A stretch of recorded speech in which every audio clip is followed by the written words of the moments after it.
doing today? Let's put on our thinking glasses so we can see clearly. Maybe I should. I don't really. Not really good about glasses management. Never have those little microfiber cleaners on hand. Seems like I'm looking through dirty glasses a lot of the time. Maybe I need to spend more time cleaning my glasses. If I really want to see clearly the world around me and into the future, good glasses management might be something to think about. All right, I've got tea in front of me. Still drinking coffee though. Kind of got a late start today. In terms of caffeine management. So I'm still drinking coffee. So I'm doing a little bit of double fisting here today. Got tea and coffee.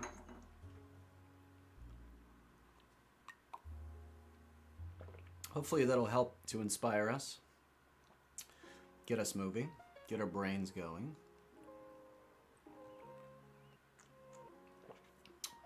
I've been thinking a lot about water lately, reading some interesting things on water, watching some interesting podcasts about water. Water's kind of crazy. It makes up like 70% of our body. And if you try to quantify water, like how many molecules, because water molecules are just so much smaller than most of the proteins and amino acids and other things in our body, if you just quantify the number of molecules that our bodies are made up, it's like more than 90-something% water. We are creatures of water. When we became land-dwelling animals, we kind of had to become bags of water. We had to bring the ocean, to bring the sea with us. That was a pretty cool invention. Good on us for figuring out how to bring our tanks with us, bring our aquariums with us. Creating these bags of skin, these containers that we live and breathe within. Now we can live on land. Do all sorts of cool stuff, like make tree houses. Alright, let's see. What am I gonna do today? Let's get some captions on.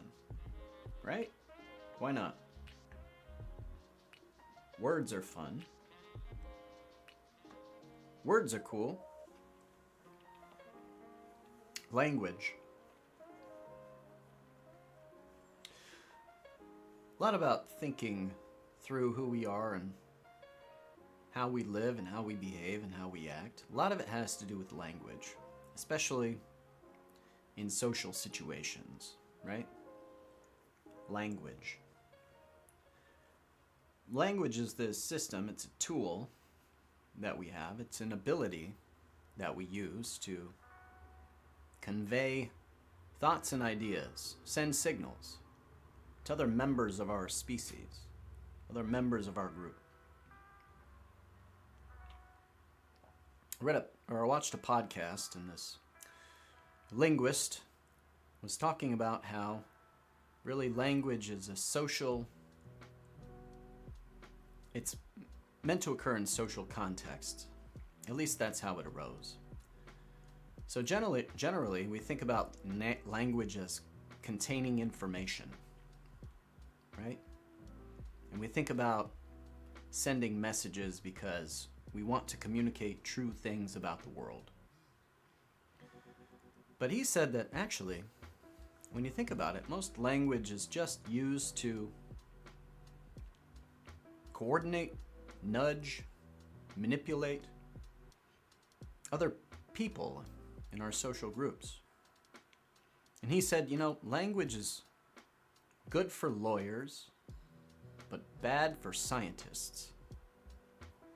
What did he mean by this? Language is good for lawyers, but bad for scientists.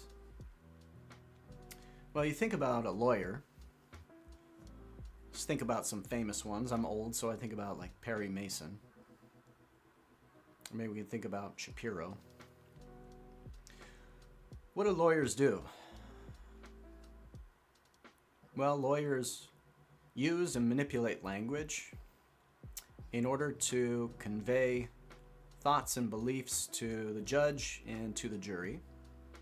And they try to make an argument for why their defendant is innocent, or why their defendant doesn't deserve punishment for whatever reason. So they're manipulating language in order to coordinate behavior so that they can get a specific outcome. And this is, a lot of language is just rhetoric. We can use it as a logical tool, but that's kind of just a happy byproduct of what the primary use of language really is. And that is to convince other people around us that they should interact with us in specific ways. It's kind of troubling to think that maybe the primary use of language is not to engage in logic, not to make cogent arguments so that we can share a true understanding of reality around us, but merely a tool such that we can manipulate one another better. What's up, clowns? We got a song request, all right. Kick it off, right? Let me get into, better get into Discord here.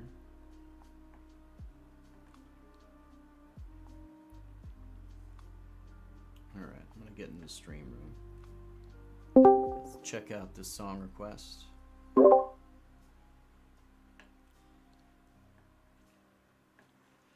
All right, so let's plant a flag in this whole language business. And let's check out a song, and let's see what these words are trying to get us to think, and whether or not they're manipulative in nature, and what the communication act was for. All right, where is this?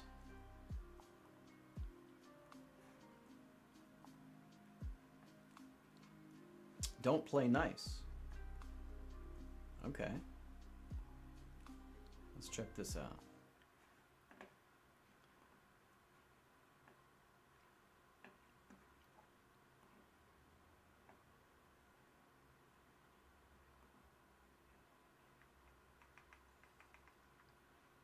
Technology is not cooperating.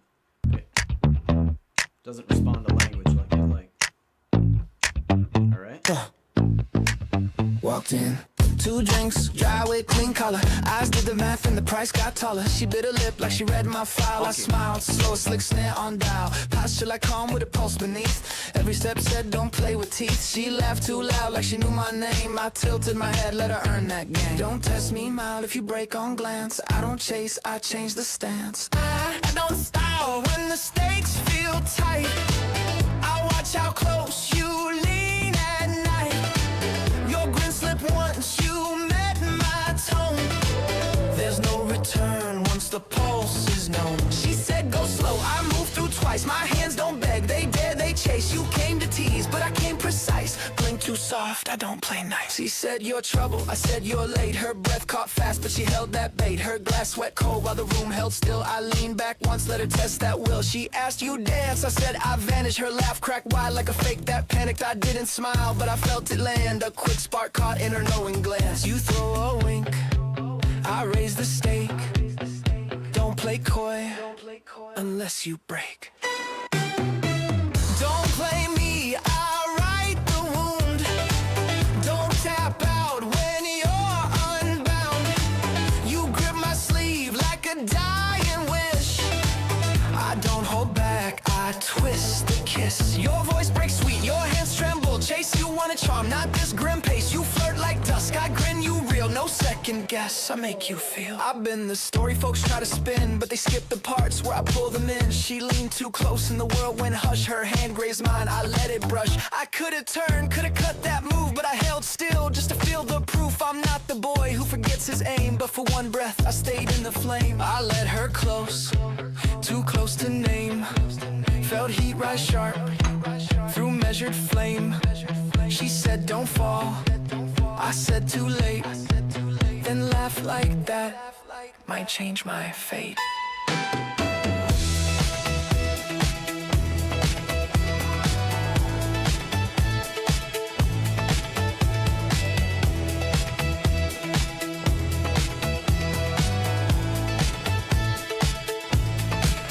You play for keeps, I keep the score. You reach again, I leave the door. I don't rerun, I break the loop. I came in clean, you made it soup. You reach for heat, then begs for calm. And I stood still with a loaded palm. You called me sweet, then closed your eyes. I traced the edge, then broke the ties. No breath left, just our hearts in pace. A smoldering heat across her face. She blinked too slow, now she's breathless and wet and wanting more.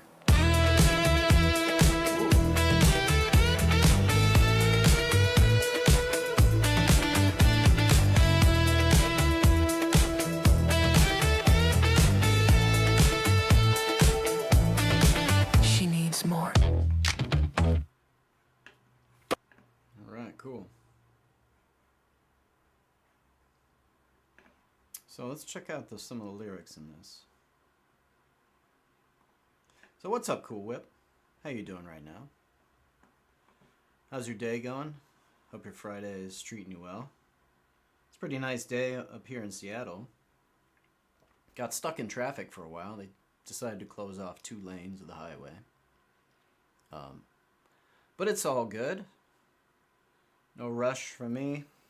Just kind of chilling out. Kind of sucked because I had to go to the bathroom. And it's weird, man. I've been thinking a lot about water lately. And, you know, this morning I got up. I only drank half a cup of coffee. And before I left, so I had to take my wife downtown. She's got an appointment that lasts about 2.5 hours. So I'm downtown for about 3 hours. And I usually try to manage my fluid intake so that I don't really have to go to the bathroom. So I only drink like half a cup of coffee in the morning. And I make sure to go to the bathroom before I leave. But inevitably, it seems like I always have to go about an hour and a half later. And I found a restroom and I went. And I have a little water bottle, but I just kind of sip on it just so I don't get dehydrated. And then coming back, I'm stuck in traffic and I'm like, dude, my bladder is just killing me right now. Like, why? How? I didn't drink hardly any fluid. I thought I got it all out of my system. And then I finally got home after being stuck in traffic for another, 40 minutes. And I ran to the bathroom. And, I didn't expect much fluid to come out of me. And I sat there and I peed for about like a good 40 seconds. I was like, where did all this fucking water come from? Where did this all come from? Something's not right here. The intake didn't match the input did not match the output. Is it just so humid in the air that I'm absorbing all this water into my body and it's getting in and it's going into my bladder? Like, what is this, osmosis? Let's ask ChatGPT.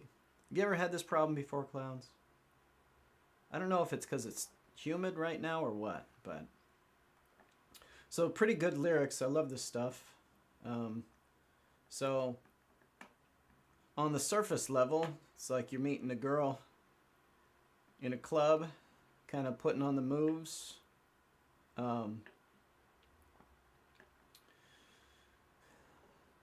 Playing the old couples game. Don't hold back, I twist the kiss. Your voice breaks sweet, your hands tremble. Chase, you want to charm, not this grim pace. Flirt like dusk, I grin, you reel, no second guess, I make you feel. I've been the story folks try to spin, but they skip the parts where I pull them in. Leaned too close and the world went hush. Her hand grazed mine, I let it brush. I could have turned, could have cut that move, but I held still just to feel the proof. I'm not the boy who forgets his aim, but for one breath, I stayed in the flame.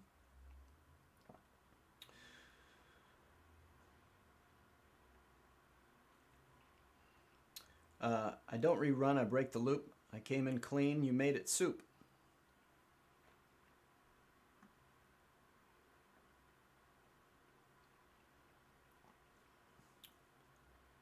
Yeah, I don't know. It's kind of like this.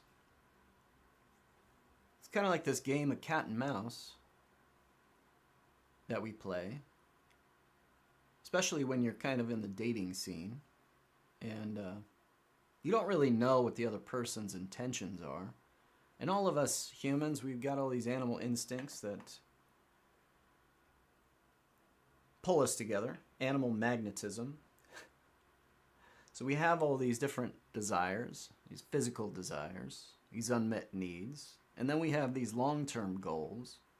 And oftentimes, because our short-term and our long-term goals are different than other people around us, that's when we get into trouble. And because it's hard to communicate that type of thing, and we don't have this power of telepathy, at least not most of us, we get into trouble with this whole coordination game, this language game, this interaction game. Let me ask ChatGPT real quick. What's up, Dance? The excess water is coming from my fat cells. Okay, let's ask Copilot and let's see if you're right about that, clowns.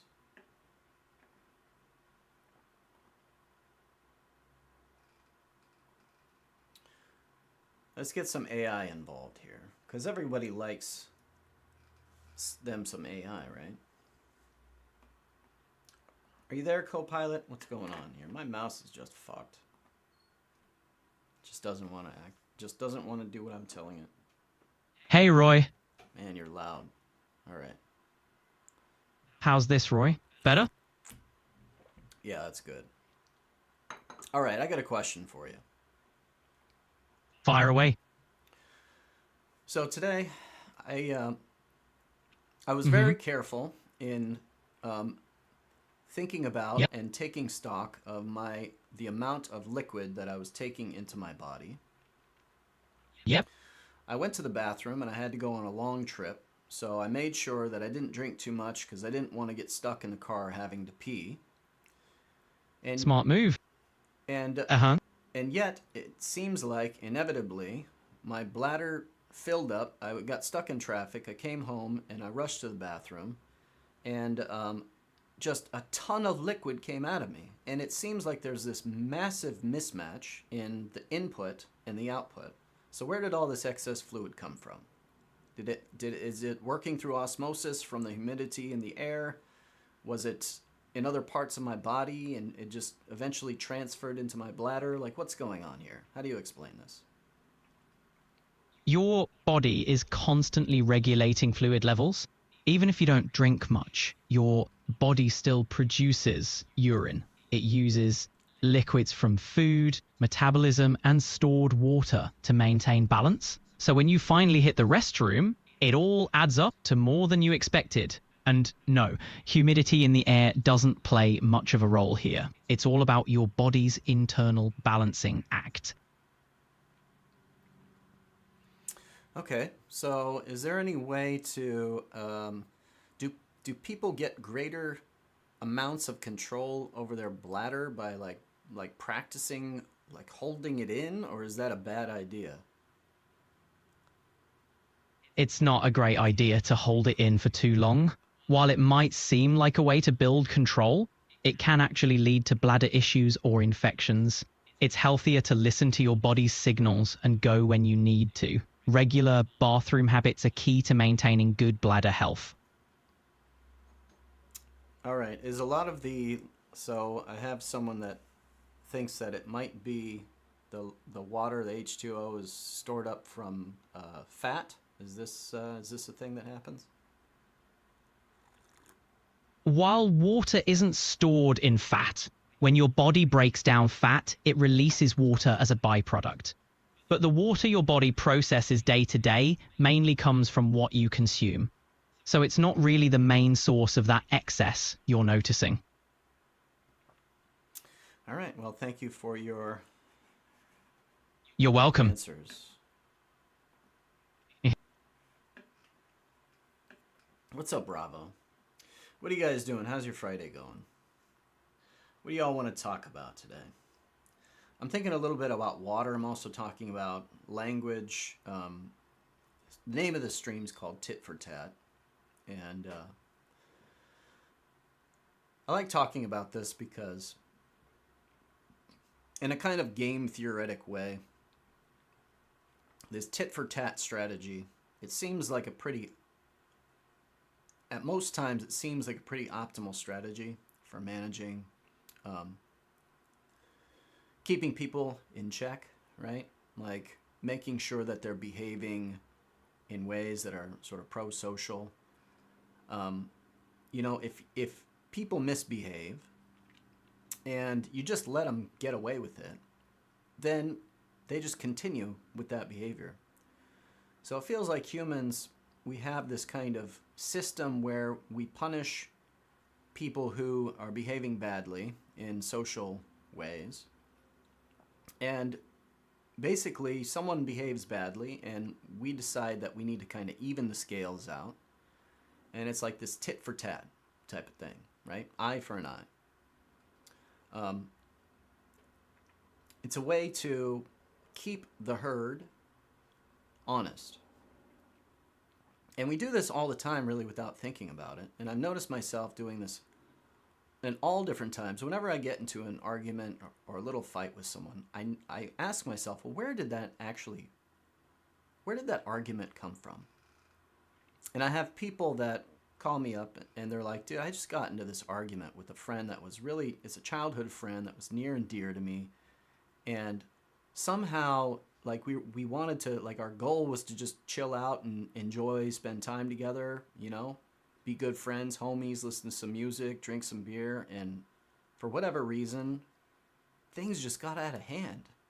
And my friend asked me, he was like, how did it go from our mutual goal of just hanging out and having a good time to him walking outside and saying that, you know, I don't know if we can be friends anymore. It's like, what? How did this happen? And it seems like a lot of these things, they spiral out of control, and they start from tiny little seeds of tit for tat interactions that gradually escalate. So I've noticed this happen all the time.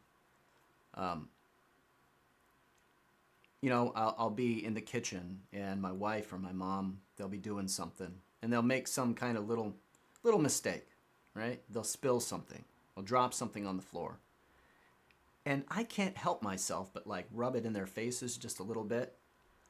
Like, oh, getting old, I think. Is that brain tumor acting up? Or haste makes waste. You know, just like a little jab in the ribs. Nothing big. Nothing major. But I notice whenever I give in to this temptation and try to put someone down, even just a tiny little bit, it might not be immediately, but there is this natural sort of pushback that I get from that person. They need to even the scales.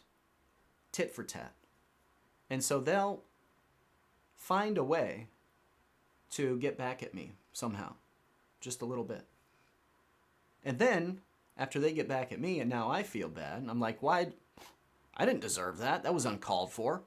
That was an uncalled for burn that person just did to me. I don't even remember me like doing this initial small jab at them, right? Making fun of them or laughing at them. I don't remember that. All I remember is, man, I just got burned. And now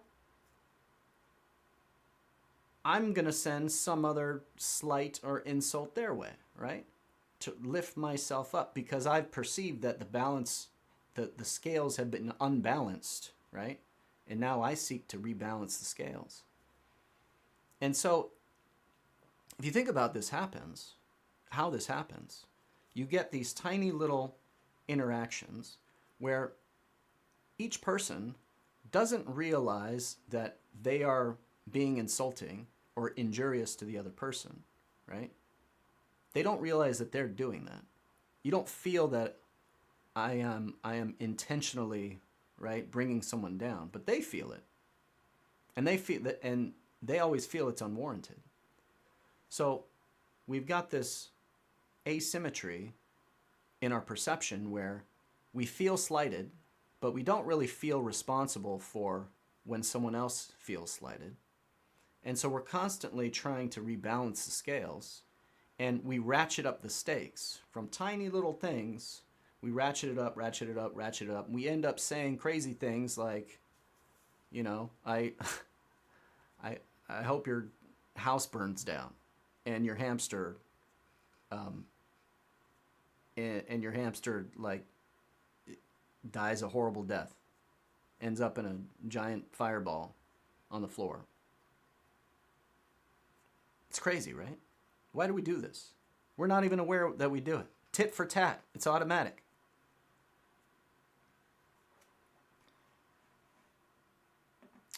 All right. So Dan says it's necessary to punish. We got to keep each other honest. So it is necessary. Did they write a diss track? If they were capable of writing a diss track, they would have clowns. Look at how many people still transgress despite punishment in all forms. Imagine how fucked society would be without deterrence. Nitro Gold says, what's up, Nitro?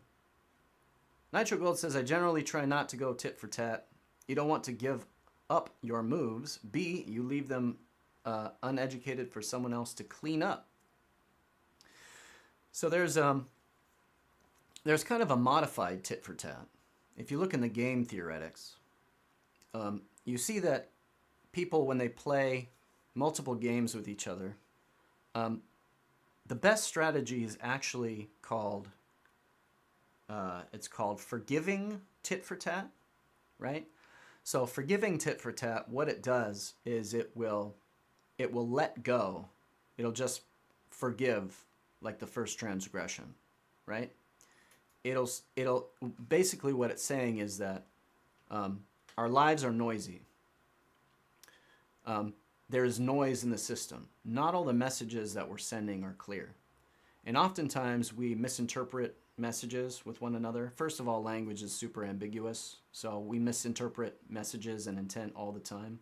So forgiving tit for tat says, because there's so much noise in the system, we should assume the best and forgive people for small transgressions. And then if it becomes a pattern, right? If there becomes this consistent pattern that definitely rises above sort of noise level, then we engage in tit for tat, right? So if you modify tit for tat and you just try to be forgiving for some amount of the time, usually you get better outcomes in terms of not getting stuck in this spiral where, you know, small things just get ratcheted up and then the conversation breaks down and you end up losing friends over something really, really stupid, right? Like, my wife always tells me that I'm a psychopath because I drink my coffee black. And she says, you know, there's one group that there's a strong correlation between psychopaths and the tendency to drink black coffee. And now she knows that correlation is not causation, but she's like, I wonder whether or not you're a psychopath. So she always calls me a psychopath whenever I'm drinking my black coffee.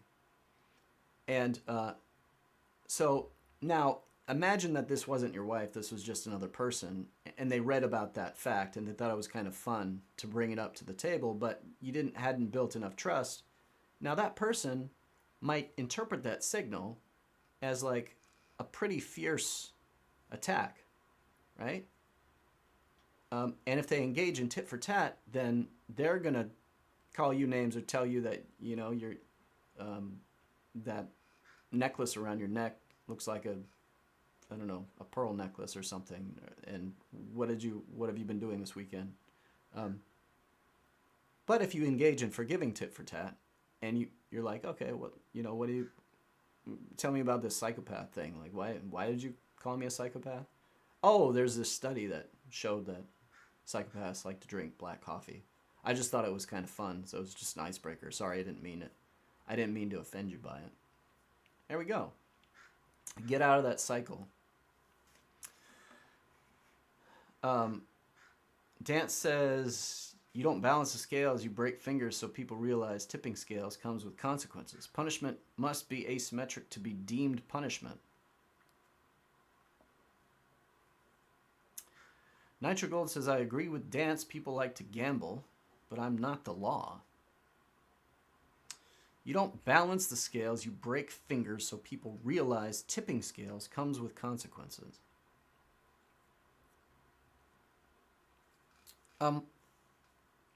So we're talking about normal people within your normal friend network. Dance, I think you're talking about like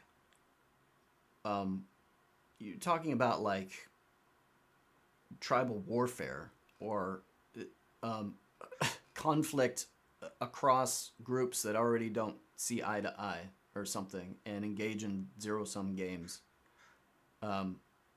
I'm not sure that strategy actually makes sense either. You break people's fingers so that they don't try to tip the scales. I'm not sure, man. It's like that assumes that message is going to be a strong deterrent. And there's a good argument for punishing people aggressively so, such that they feel that the punishment doesn't fit the crime, just makes them really vengeful, right? And will generate even more blowback, generate even more bad karma, generate even more, unbalancing of the scales. And you might find yourself fighting a prolonged battle. So I don't know. Maybe there's all different situations. I'm just talking about with normal people, normal situations. People don't intend to do harm, right? But inevitably, conflict arises because it's hard for us to express our intent, and it's easy for us to misinterpret one another.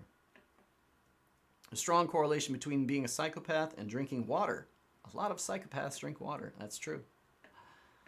Clown says, makes you wonder, is it something about the bitterness that they find appealing? It makes them feel soothing. That's a bar, Dance. Dance says, my point extends to social conflict as well. Dance, you want to jump on chat and make an argument for how you think about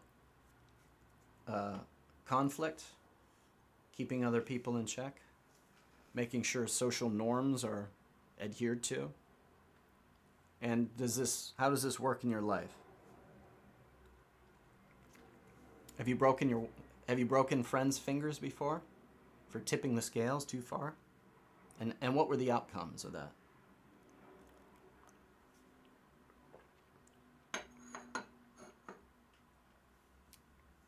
Clowns is dropping bars.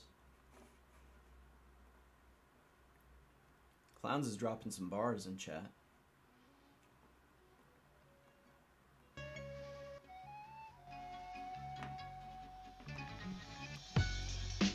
Let's see if I can do it justice. I think this is bars, right? Fast but sharp, I don't trip on syllables. Break down gods into bite-sized visuals. Mouth got bars like a failed escape. Every beat hit like a duck, just cape. I don't balance scales, I break what's near. Snap 3 fingers just to make it clear. Tip the weight, you play limbs. Punishment hits when it never forgives. Alright, cool. Good shit, man. Probably not the right beat, but not too bad. I watched this video about memory of water. This apparently is considered very fringe science, but this Nobel Prize winner in France who discovered the HIV virus, won the Nobel Prize for it, looked at some pioneering work from another scientist that had kind of been dunked on and just sent out to the fringes, running for his life, not getting funding, career-ending move, by talking about how water has this property where it can remember. You say, what? Water? How could water have memory? How is that possible? And he did a series of experiments to try to show that this was possible. And what he did was he got this DNA of an HIV virus, and he put it in water, and then he took out the virus, removed it through this series of dilutions, sent it through centrifuge a bunch of times, and diluted the water until there's no trace amounts of the virus inside, or the DNA. And then he used some way to measure the, it's like an electromagnetic frequency, vibration from the water. He encoded that into, he digitized it and then sent it to a computer far away. And then in another lab, somewhere else in the world, they took that same encoding of the frequency that they had recorded from the water, and they applied that frequency to another just normal water, right? And then they put a bunch of pieces, a bunch of proteins and amino acids, everything that you would need to reconstruct DNA. They just put that inside of the water, right? And they put like a catalyst to build the DNA. And what they found was they spontaneously regenerated the original HIV virus DNA from just pieces after applying this frequency. That's pretty crazy, right? And then they started theorizing, well, how could this be that water could have something like memory like this? How could that information get trapped inside the water? And they talked to like this quantum physicist, and he said that because of the way that water molecules tend to make these chains, oftentimes they'll make these loops. And inside of the loop, it will be like this little container. And within that container, he said it's possible to trap frequencies, like wave frequencies, and trap that information inside these little pockets between the water molecules. And if you're trapping these frequency waves inside these little pockets of the water, then that information is still like available, and it could be used to do things like reconstruct series of DNA sequences or things like that. So it's a cool documentary. I posted in a video on my chat in my Discord. So if you're interested, check it out. But yeah, water is pretty astonishing. I mean, if that's true. Of course, a lot of scientists think that this is just BS, probably. So the documentary made a good case for it, and I think it's pretty cool, right? We should always kind of be willing to accept that life is weirder than maybe we originally gave it credit for. There was this other person that was talking about a fourth phase of water, too, which was semi-structured, almost like a gel. That water actually goes into this third phase before it crystallizes and turns to ice. That it goes to this phase, he calls it an exclusion zone. I posted that documentary in my Discord as well. Just some kind of cool stuff, man. Get your mind like checking it out. What's up, Feeds X9?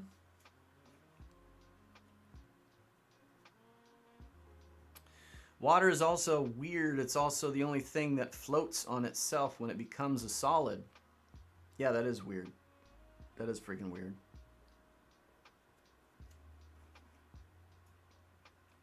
What's up, feeds? So what's going on? What is everyone thinking about? What does everyone want to talk about? Give me a shout out. Give me a question. Give me a query. Give me a strange idea.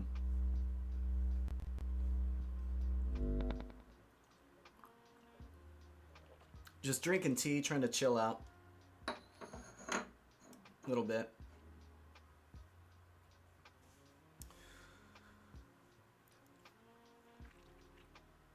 So let's see. We could talk about, we talk about communication. Oh, let's talk a little more about language. I started this off talking about language, talking about how when we engage in language, so I was watching this podcast.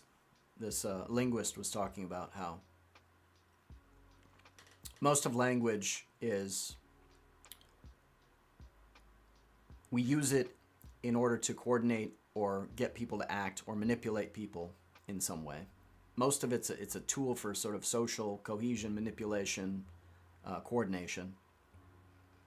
And he made a statement that was an interesting statement, I'll just say that. He said, language is good for lawyers, but bad for science. And I was like, that's really interesting, yeah. Because I look out and I watch a lot of podcasts. I'm in the podcast sphere all the time, and I'm usually interested in podcasts that have to do with science, physics, theories of everything. And I look into that space, and there's so many people that seem really bright and intelligent,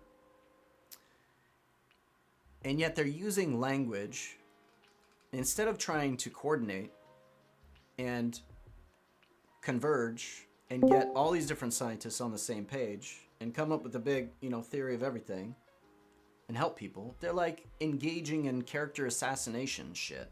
And it's just like, yeah, language it's good for attacking people, not as good for coming up with how do we see reality. Not so good for sharing neutral information sometimes. Is that Clowns on the line? Who's in chat?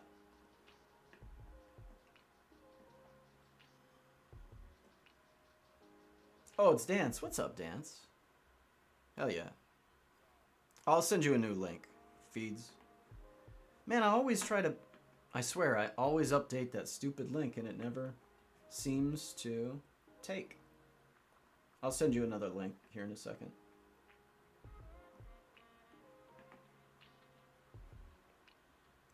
All right. Okay, here it comes. Here it comes. There you go. My man, Dance, how you doing, dude?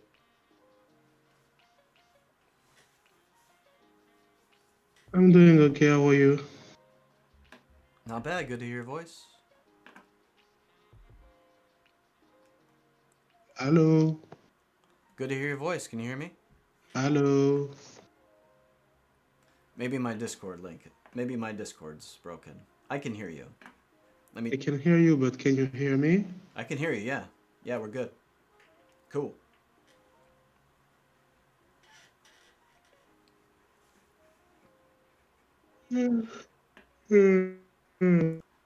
What are we talking about today? You sound tired. Tell me about your day. Lazy day, a bit of work. The little one is asleep. It is 11 p.m. Okay.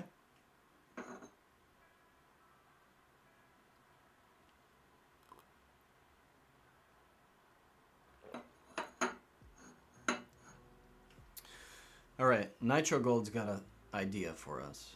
So tell me what you think about this, Dance. Nitro Gold says, if with time comes knowledge, and knowledge buys time, it is an endless feedback loop. It is society's job to push the lifespan of their people, the time they are on the planet. Is that a question? Is it society's job to push the lifespan of their people? With time, No. with time comes knowledge. Often it does. Not always, but often, yeah. Often time grants new knowledge, new experience. Does knowledge buy time? Often it does. Yeah, if you have knowledge of a tsunami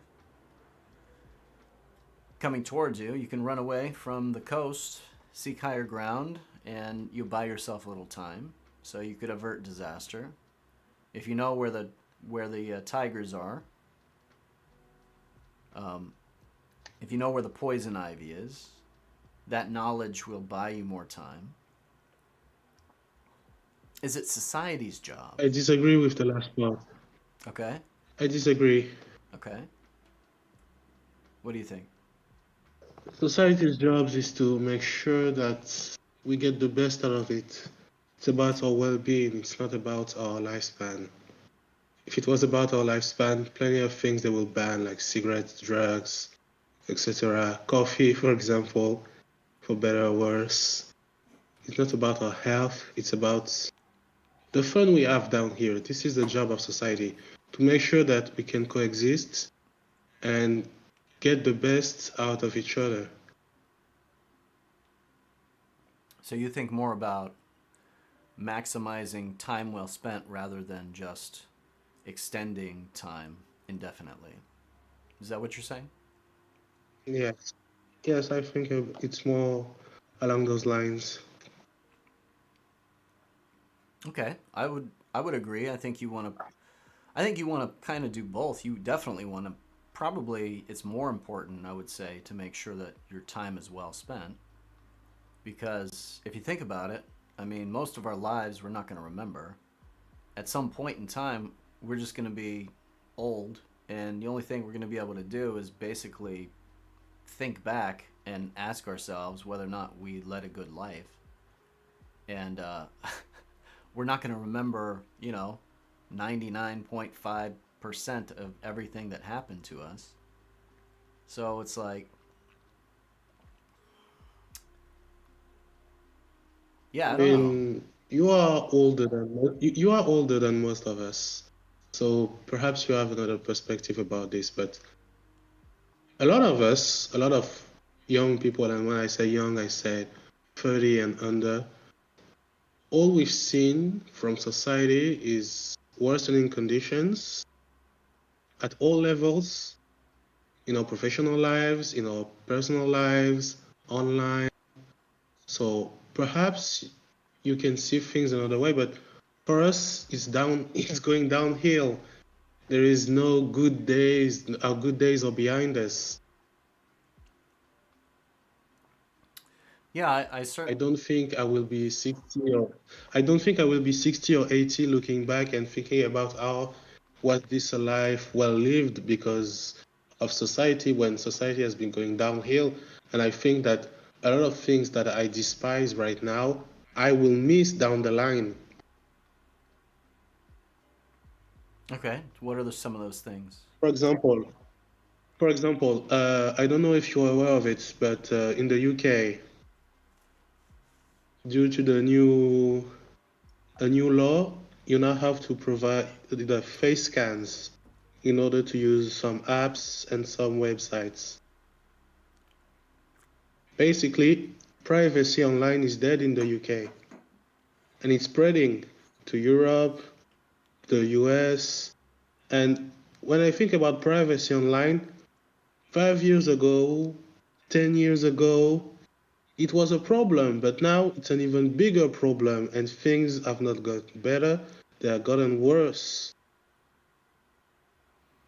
Yeah, so certain. Okay, so you're saying which apps are these, by the way? Are these like social media apps? What kind of apps are we talking about here that require face Social scans? media apps, Like Twitter? some Is like social X? media apps, some some social media apps, some what is the word? Adult websites, Oh, really? apps like Deezer's, soon to be apps like YouTube. You have to provide a face scan or an ID in order to access those services. Yeah. By law, it's not a business policy, it's a government policy. Yeah. So the UK is killing internet privacy, and at the same time, people are keep selling data. So basically, from my point of view, the small problem of privacy online with trolls, harassments, and all these things, until now, things have gone downhill. I do not see society improving in any way. About modern problems, especially new problems, things we didn't have 50, 60 years ago, the new problems are handled horrifically in the worst ways. And people think that we will look back and remember that, oh, was all I well lived? No! We got the shit end of the stick every step of the way. We don't have a time to remember when the government was good, when taxes were low, when there was no war, when everyone was not happy but could be happy with hard work. It's not possible anymore. Society has failed us, continues to fail us, and will fail us. I have no doubt about it. Well, I mean, I don't disagree with you that there's compounding issues, and a lot of the times the solutions that society, governments, businesses are offering are probably best case band-aids, worst case actually make the problem worse because it's misunderstood. So I totally agree with that. But you know, it's important to remember also that the world has always kind of been in various states of chaos and turmoil. And even though it seems like we're at a crazy time today, and there's tons of stuff that you can point to that give us cause for concern, at every period in history there have been big battles that different groups of people have had to fight.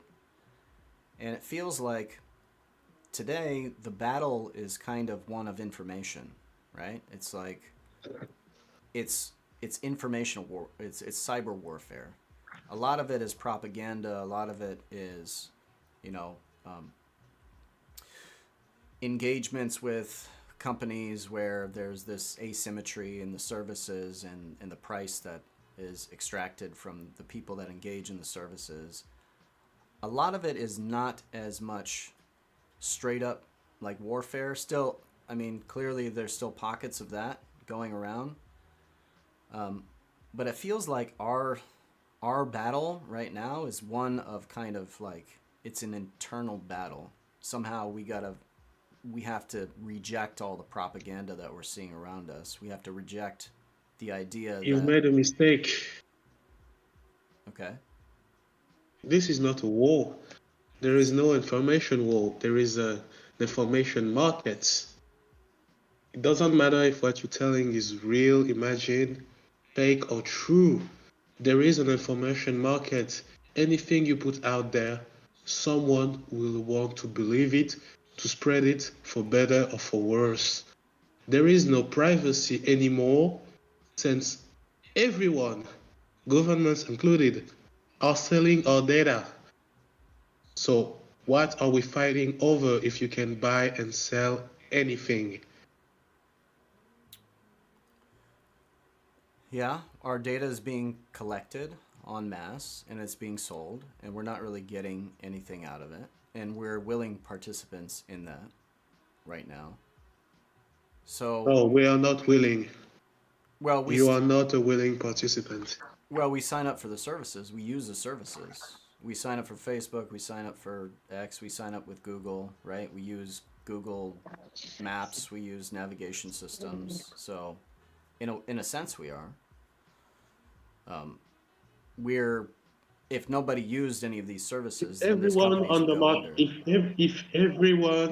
if everyone on the market, us, sorry, Give me a moment. Take your time. Oh. So Nitro says there's no money in the solution. What will a politician do if the world was perfect? It's a big problem. Yeah. That's why markets won't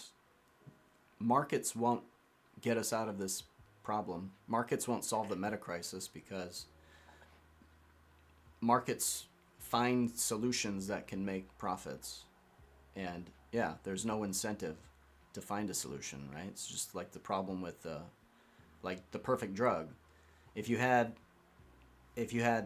drugs that solved problems, if you had a drug that just completely wiped out diabetes,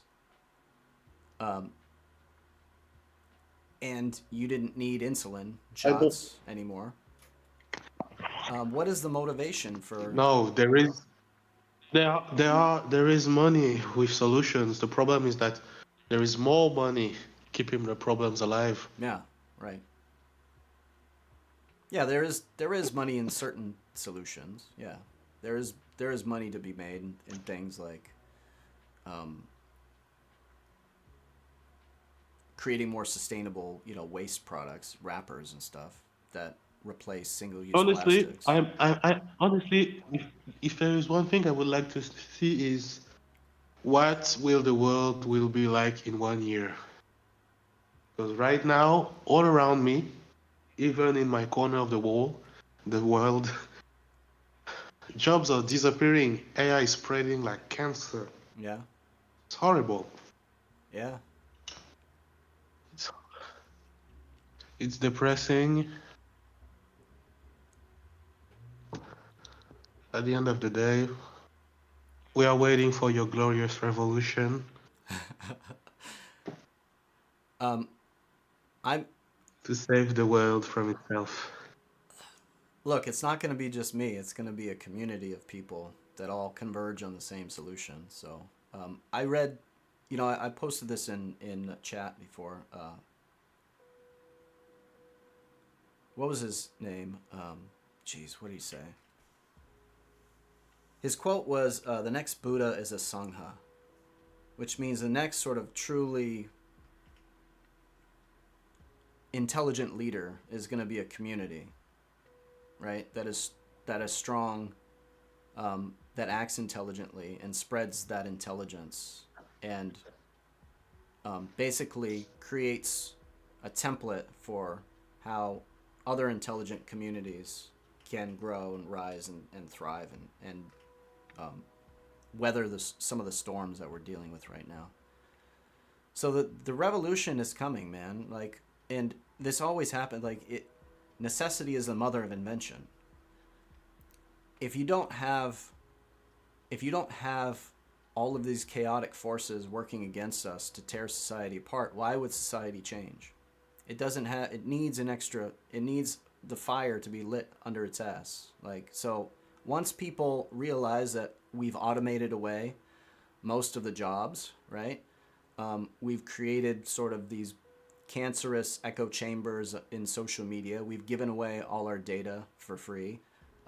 People are like, corporations are mining us like resources, and we're basically domesticated, and we've become serfs, and no one's got a place to live, and we don't have clean air to breathe or water to drink. Like, all of that stuff is a catalyst for major change.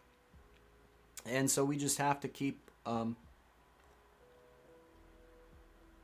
one foot in front of the other, Like, how do we survive The through this system transition? The system cannot survive. The system cannot survive. It is not sustainable. I agree. It is not sustainable.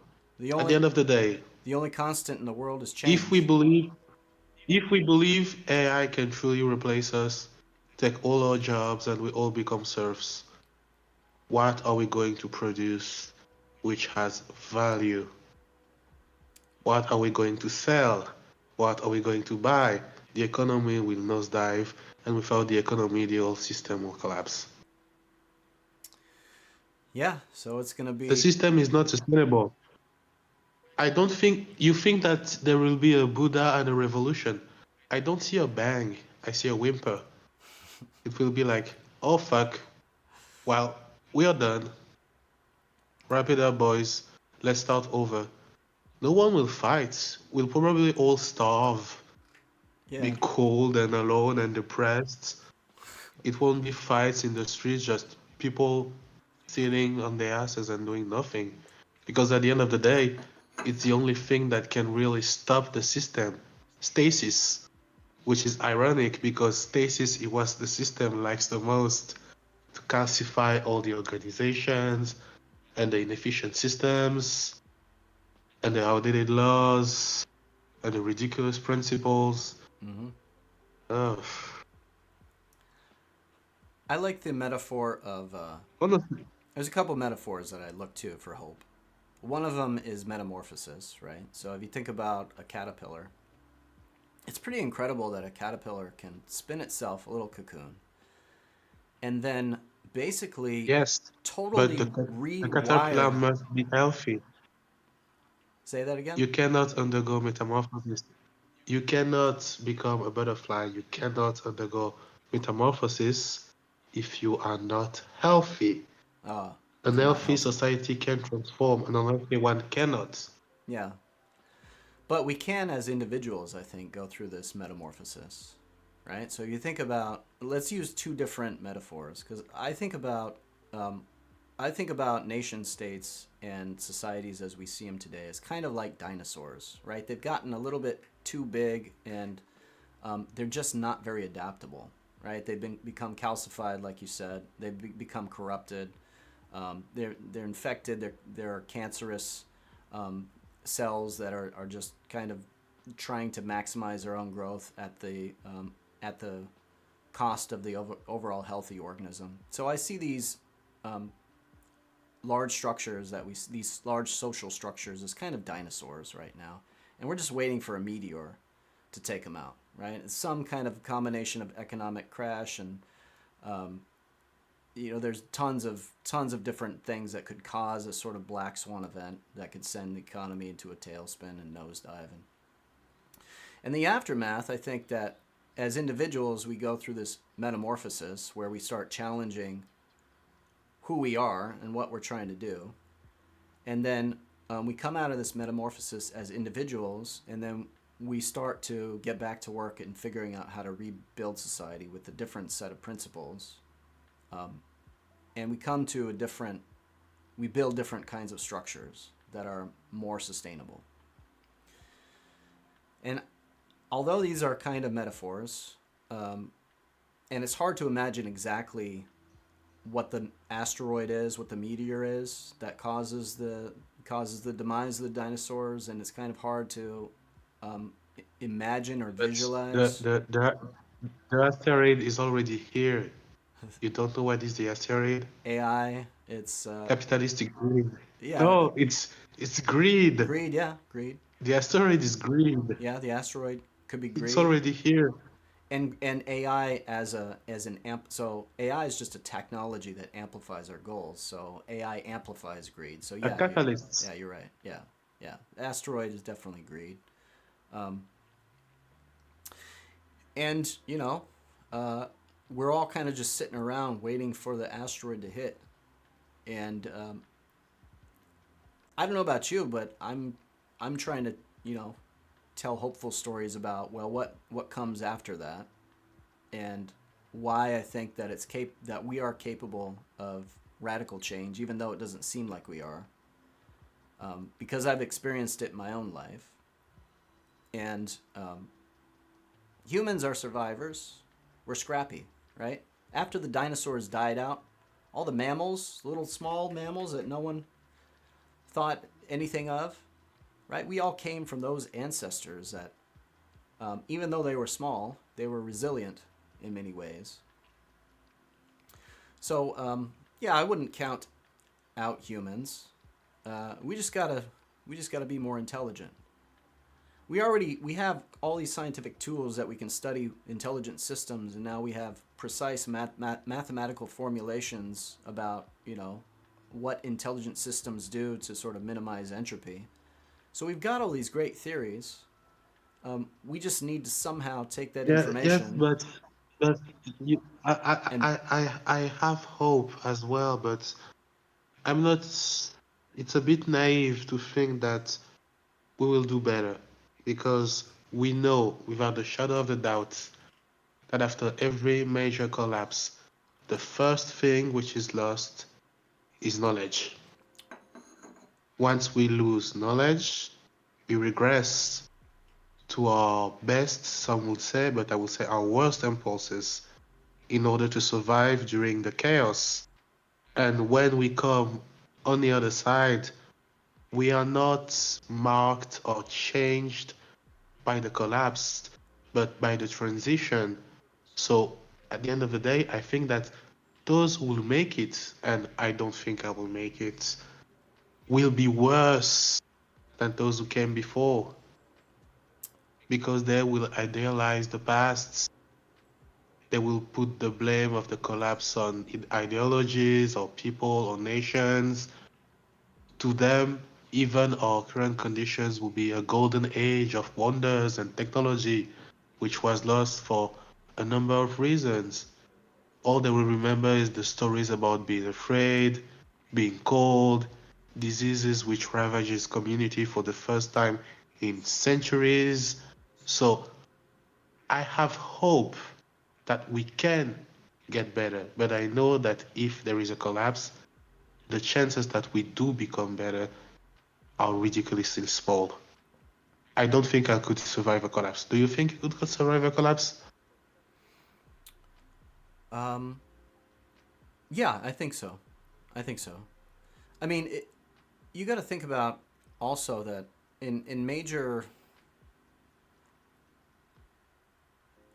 when major disasters strike, people tend to actually galvanize into supportive structures naturally, right? Like communities actually get built um, off of sort of the out of the wake of major disasters. So you think about any like natural disaster, tsunamis, earthquakes, major fires, right? You see that community actually gets stronger in those situations.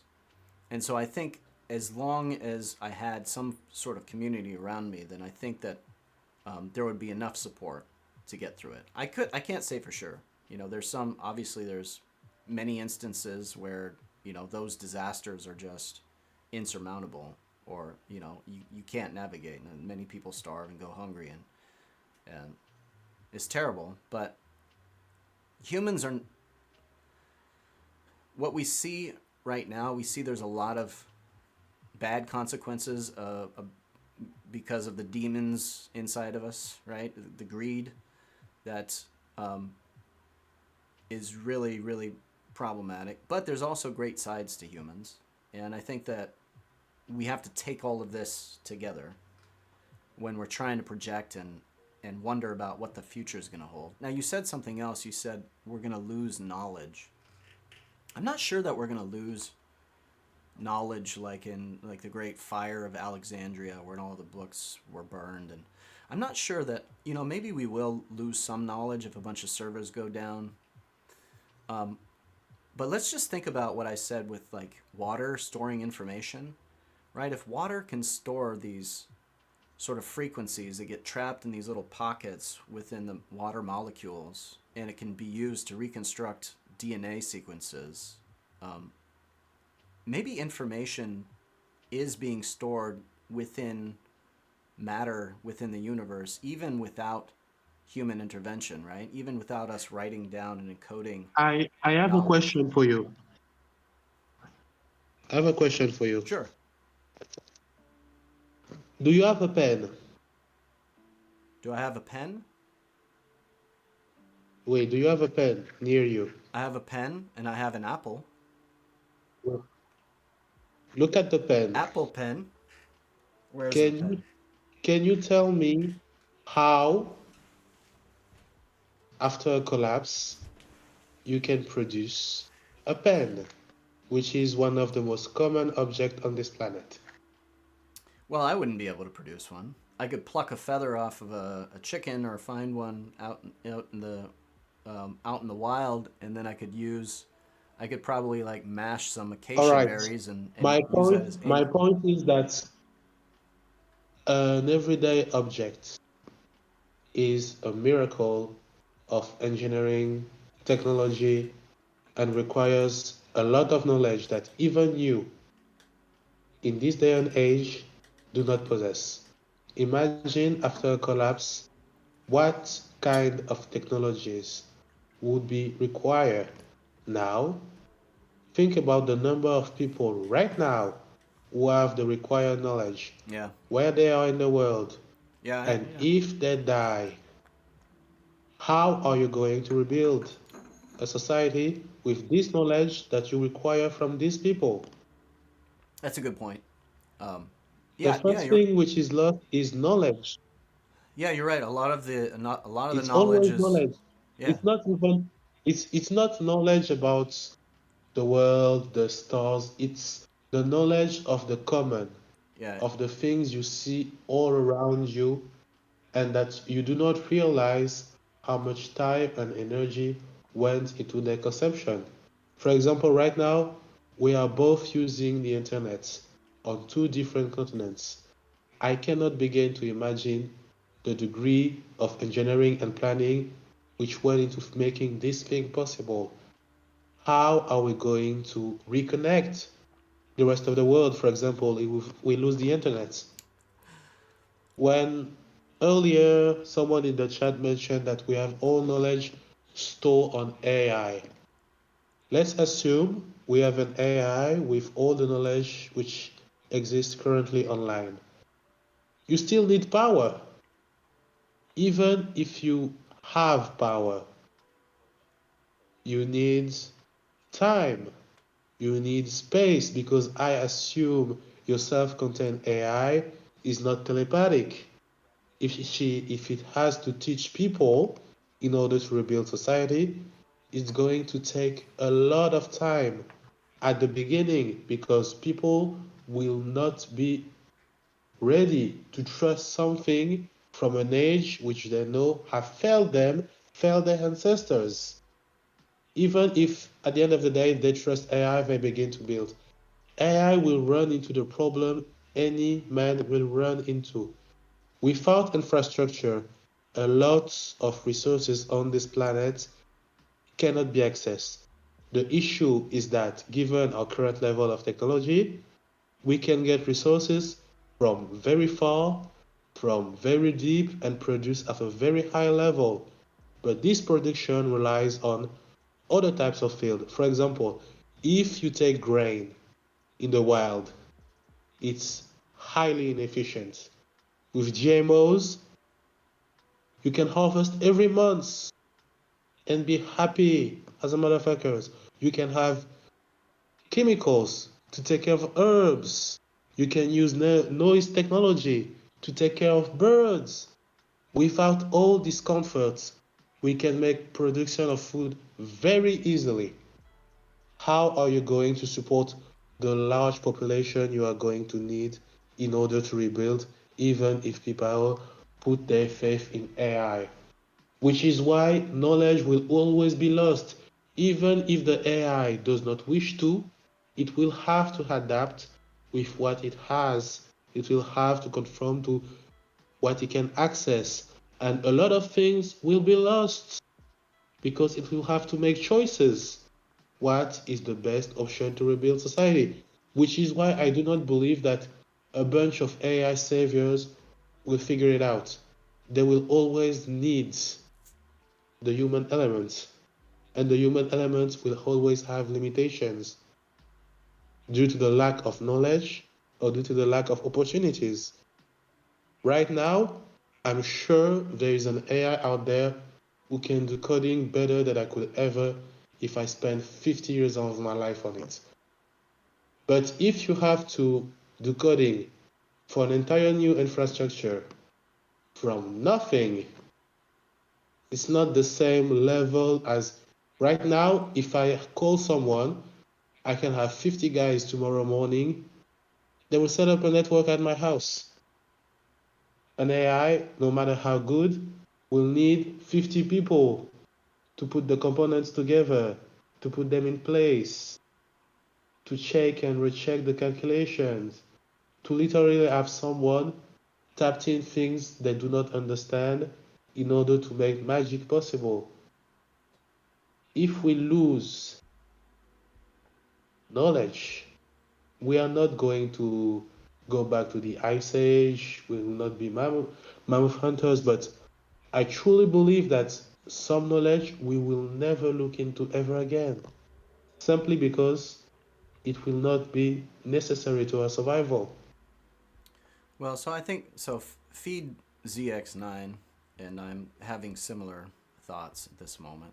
So, I mean, you make a great point about a lot of knowledge is sort of embedded in and distributed in older generations right now, and a lot of those people, if those people die off, um, because we're kind of punting and we're kind of automating all of this knowledge and building it into this infrastructure of machines, and if we have some major collapse because we don't have enough of the population where the knowledge has been sort of embedded within that population, it's going to be very hard to start over from scratch. So I take your point on that. But feeds and I am kind of thinking along the same lines. I think part of the problem today is that we're too reliant on too many technologies, and a lot of this technology is actually unnecessary, and it actually is self-destructive in a lot of ways. So maybe the goal is not to rebuild all of the infrastructure and all of the technologies that we have right now. Maybe it's to kind of triage and ask, well, what technologies are actually good for us? What technologies do we actually need? And maybe it's a small fraction of what we have right now. You know, like maybe we don't want robotic cappuccino makers, or you know, at airports, and maybe we don't want we don't want soda pop dispensers. Maybe we don't want I don't know. Maybe we don't want cars, right? Maybe we. I mean, it's hard to imagine not wanting something like that, but um, I would like to answer to Fed. okay, sure. The issue is, why isn't it a good thing that we reinvent history and take different routes?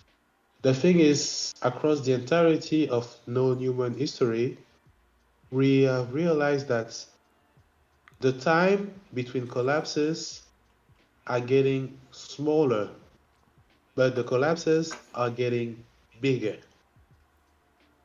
which is an issue because right now the world is so connected to one another. A week's worth of delay can starve half the planet. If someone fucks up on a market in South Africa, you literally can't afford rent, for example, in Europe. We are stronger and weaker than ever before. Let's say we collapse. Let's say we rebuild. Unless there is a level of technology we can never, and when I mean never, I think geological times, we can never access this level of technology again. We will rediscover it.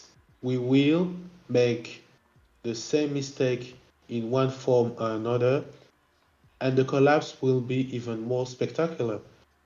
The issues we have now are not so different from the issues people had in the Middle Age, or 2000 years ago, or 10,000 years ago.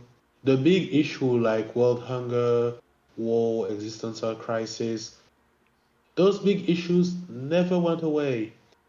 And when we look back at many civilizations and we ask ourselves, wow, they were so advanced, they did so many things, how could they not see how the society went downhill and they were about to crash? We are doing the same thing. This cycle is not so different from those before. The only difference is that we don't know how hard we'll be affected by this cycle. You can reinvent history, you can reinvent technology, but this goes for everything. You can reinvent bigotry, you can reinvent racism, you can reinvent feudalism, and you can reinvent capitalism because someone will, I'm sure of it. So I don't think that cycles of repeated history with improvements are a good thing because so far with every collapse, we've proven that we are doing more and more damage to humanity as an enlightened being. I mean, a being which seeks knowledge, which is satisfied, which is safe, which is fed, which is stable, which has time to think about itself and about the world and its relationship between its members. I don't think we're going this way now, and I'm afraid that those will come after us. If they reinvent the things we did, they will approach the problem from a different angle, but it will still be the same problem. For example, I'm sure you're familiar with the story of Jesus Christ. If you read ancient manuscripts, this is a ripoff from Egyptian mythology. And if you look into Egyptian mythology, this is a ripoff from Mesopotamian myths. We are telling the same stories over and over with different protagonism, different ideologies, different messages, but the stories stay the same, the cycles stay the same. For example, what was the cutting edge weapon 20,000 years ago? You had the bow and arrow, you were king. After that, it was the iron spears. After the spears, we had siege weapons. After siege weapons, we had automated weapons. After automated weapon, we had nuclear and thermodynamic weapons. We are not getting out of the cycles. We are still looking for what is the biggest and the brightest, what is the more dangerous, how do I leave my mark in history. Those are problems which have plagued all of humanity since the dawn of time. And regardless of the cycle, if you look into it, the same people are here, the same kind of people are here. Those who had hope, those who see doom, those who were visionaries. It's the same thing over and over and over again. Which is why last time I did not talk about this when we had our Well, discussion about consciousness, but let's. is there such a thing as free will if we are always making the same mistakes since the dawn of time? So, Are we just delusional? so there are cycles, but it's not. It's not. The cycles are more like echoes through history, right? They're not the same. Every single time that cycle that you refer to hits, there are additional factors, variables that make that next sort of cycle slightly different. So even though you see general features of all these cycles, it does not. It's not reasonable to assume that all of those cycles will always have all of those main features, right? Now you're right that it's concerning that we still have very primitive brains, right? We still seem to fall for the same cognitive biases today as we have always done, and we still are continuing to ratchet up this sort of arms race, making even more and more powerful sort of weapons. But there are many reasons to think that the state of the world now is much, much different. And you spoke about one of the reasons to assume that it's much different now, right? You're talking about the severity of the different collapses and the increase or the compression of time between sort of cycles, right? So it seems like things are starting to speed up, like information is getting sort of compressed, and the cycles of this is also getting compressed, and there's sort of more at stake. So we seem to be coming to a point where we are both simultaneously more connected than ever before,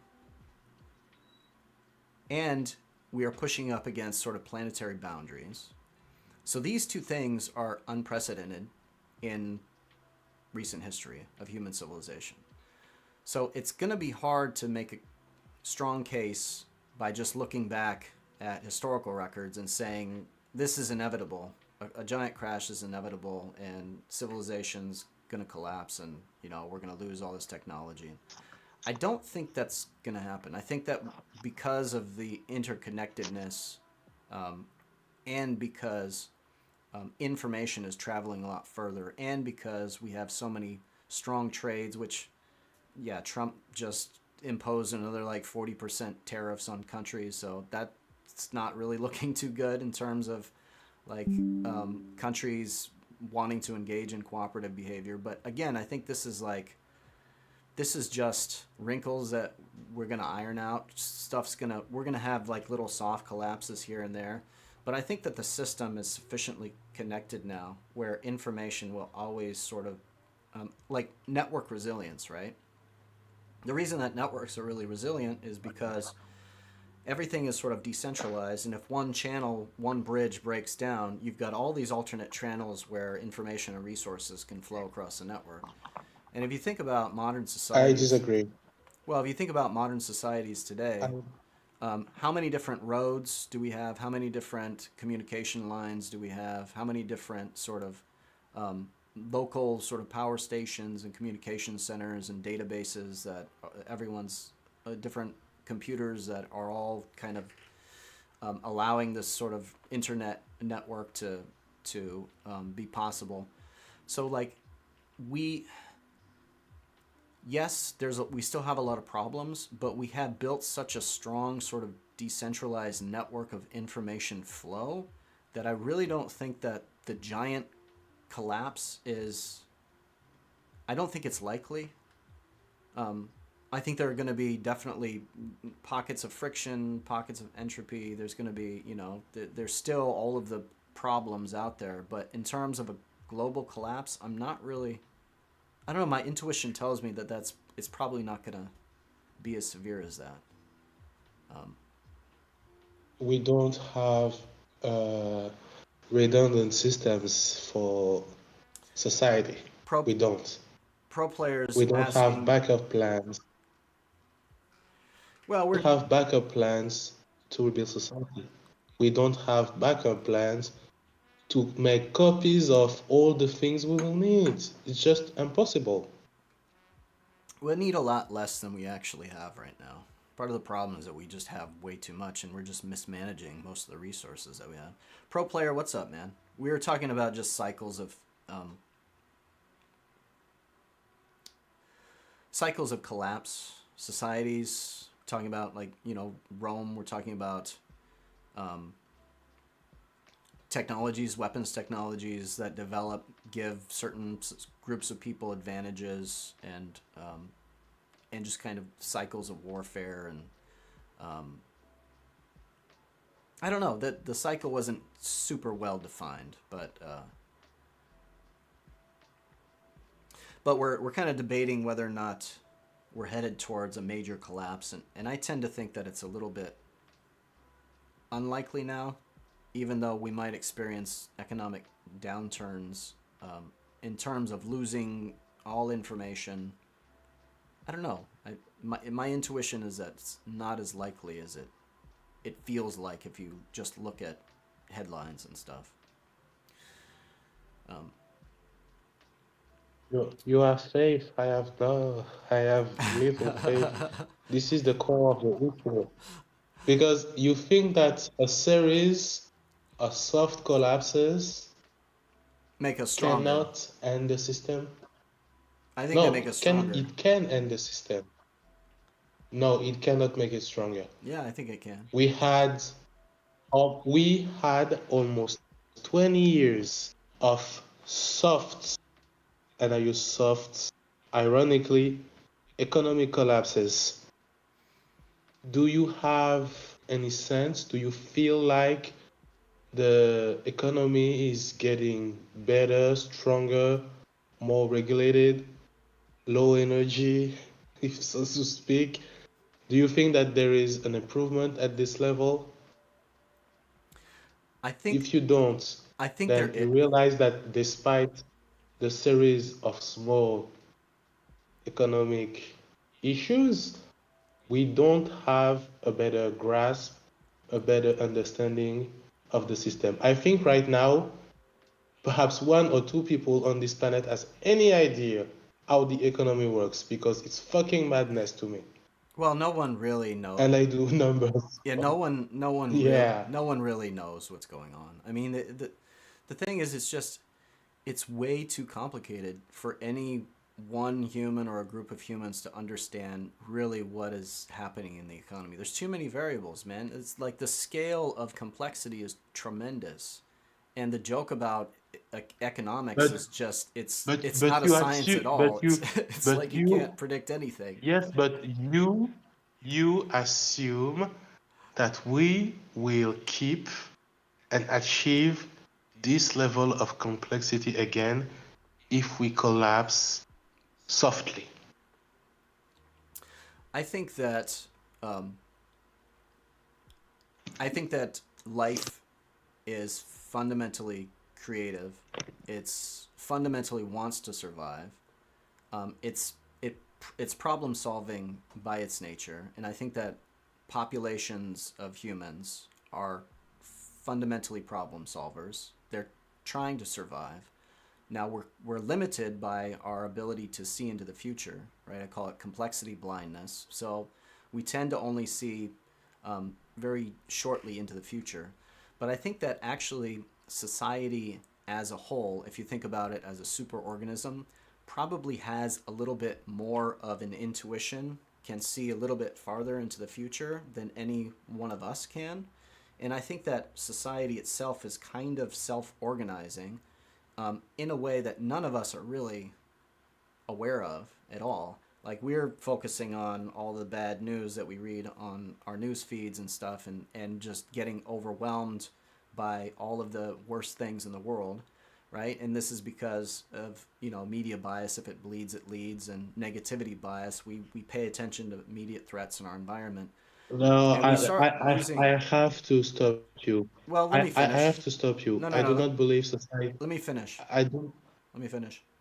Can I Okay. finish? Can I finish? All right. I'll give you a time to Finish, please. I'll give you a time for rebuttal. So we get so bogged down, all of our cognitive bandwidth is getting so focused, and our attention is getting sort of wrenched in all the direction of all the worst things in the world, because that is the market's way to sort of capitalize on our attention and monetize it, right? Feed us ads and all that kind of stuff. And so our perspective is fundamentally distorted. All of our perspectives as individuals is fundamentally distorted. And I think that you can't make an argument against this. Like, it's just, these are the biases that we have. We want to pay attention to things that threaten us.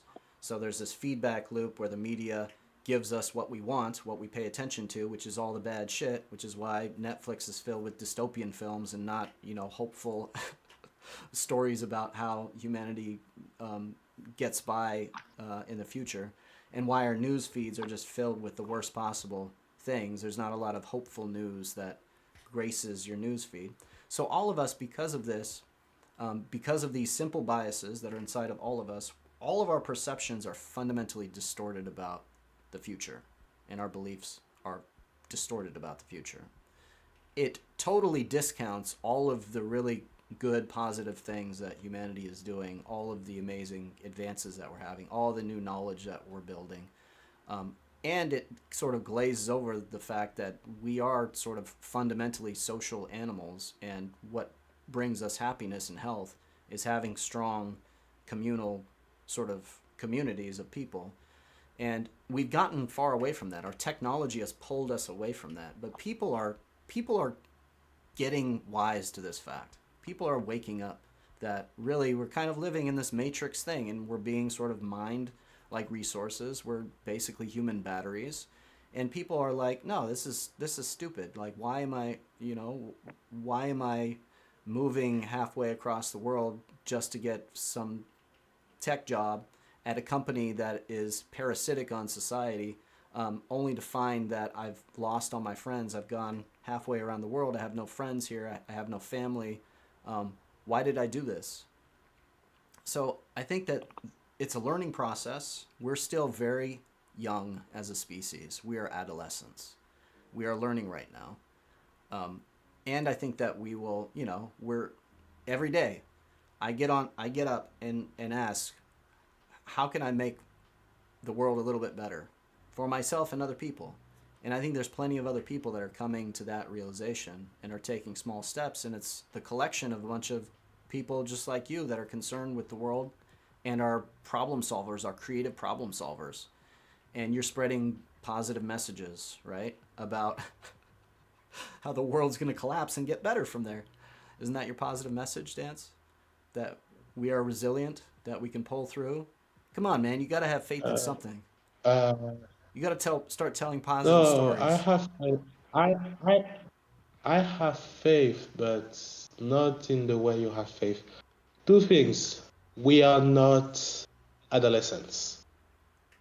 I think we are. We have proof. We have proof that Homo sapiens, which are physically identical to us, are at least 300,000 years. We are not children. We've been around the block for a while, But think about so I don't think alligators. that we are. Think about alligators. They've been around for what? Yes, Hundreds of millions of years or something? Homo sapiens, compare Homo sapiens to alligators. yes, Or, we are not alligators. I mean, we're still We are not alligators. we're still young in our evolutionary history, and we have so much No, potential. even if you restrain to the homogeneous among all our competitors and distant cousins, we are the most advanced in almost every way, so save physical. So we have covered a lot more ground than our elders. So I don't think it is fair to say that we are a young species. There is nothing young about us.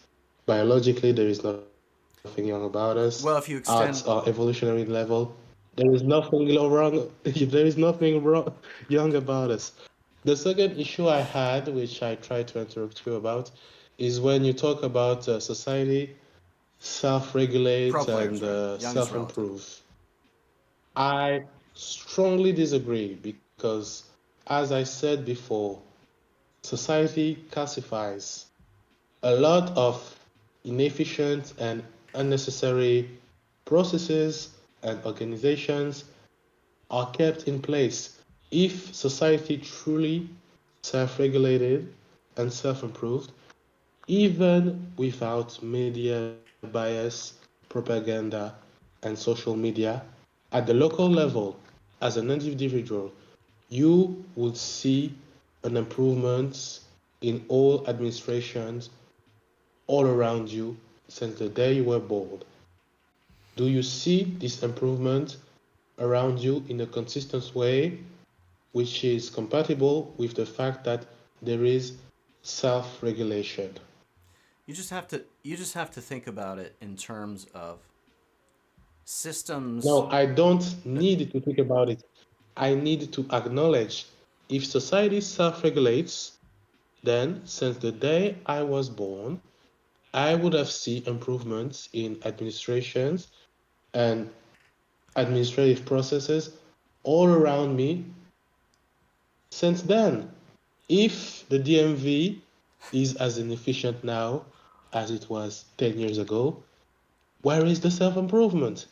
Well, If it takes just as long or even longer, for example, in a courtroom than it was 10 years ago, 20 years ago, where is the self improvement?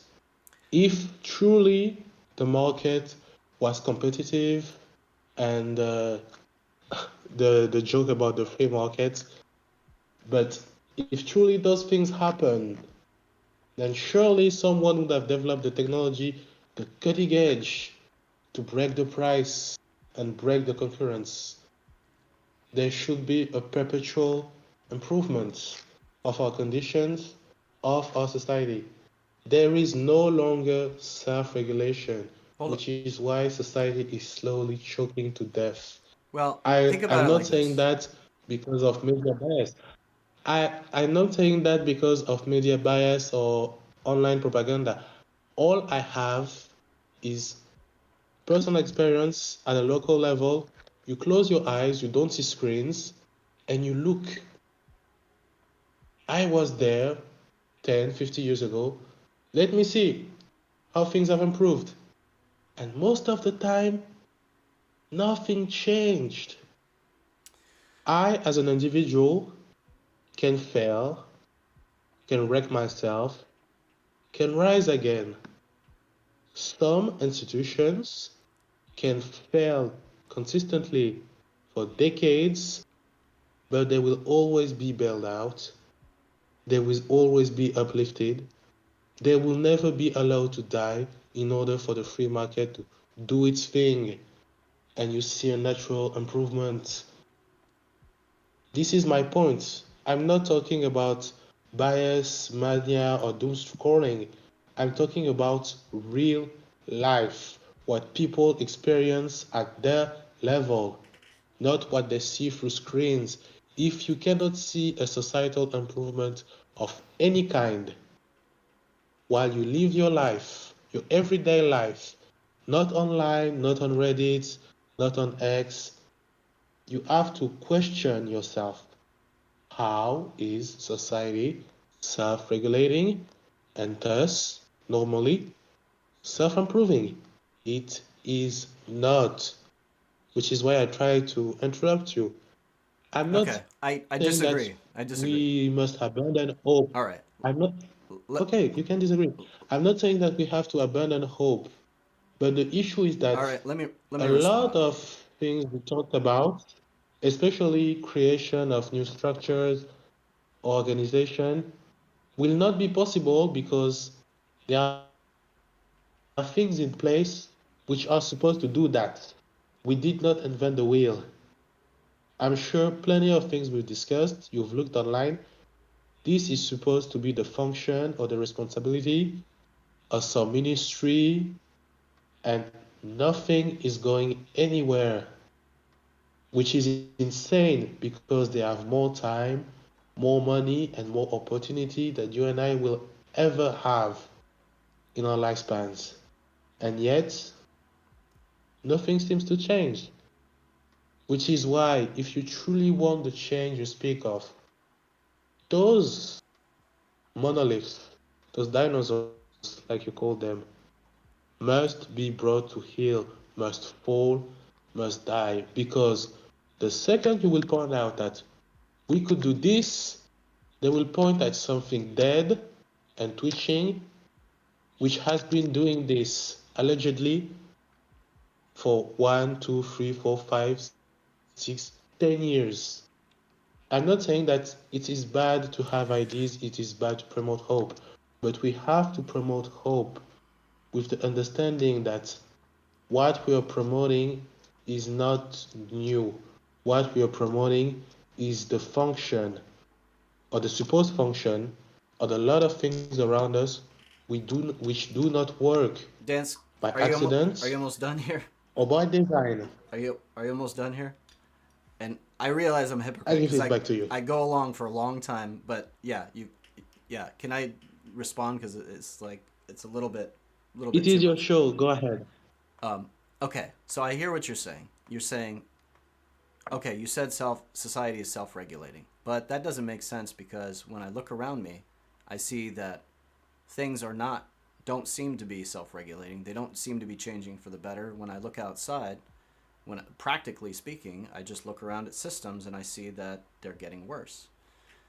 And my rebuttal to this is that the future is here. It's just not evenly distributed, right? And so that we're always, no matter where you are in it's just think about society as not It's not a single thing. It's like really what it is right now. It's an ecosystem, right? So governments are just one type of actor within an ecosystem, and corporations are an actor in ecosystems, and all of us as individuals and all families and churches, this is all just, it's ecosystems. Like if you think about it in ecosystems, it starts to make a little more sense. Now these ecosystems, all these actors provide sort of right checks and balances to one another, and oftentimes you get power that's concentrated, and some of these actors, right, they cause a lot of problems in the ecosystem because they suck all the resources up. They don't put back into the ecosystem what they're taking out of it, and it's a huge problem. And I agree. And that's kind of Moloch, right? That's the superorganism that's just it's sucking everything up, and it's not actually giving back. It's more like a cancerous growth than any sort of healthy agent within a balanced ecosystem.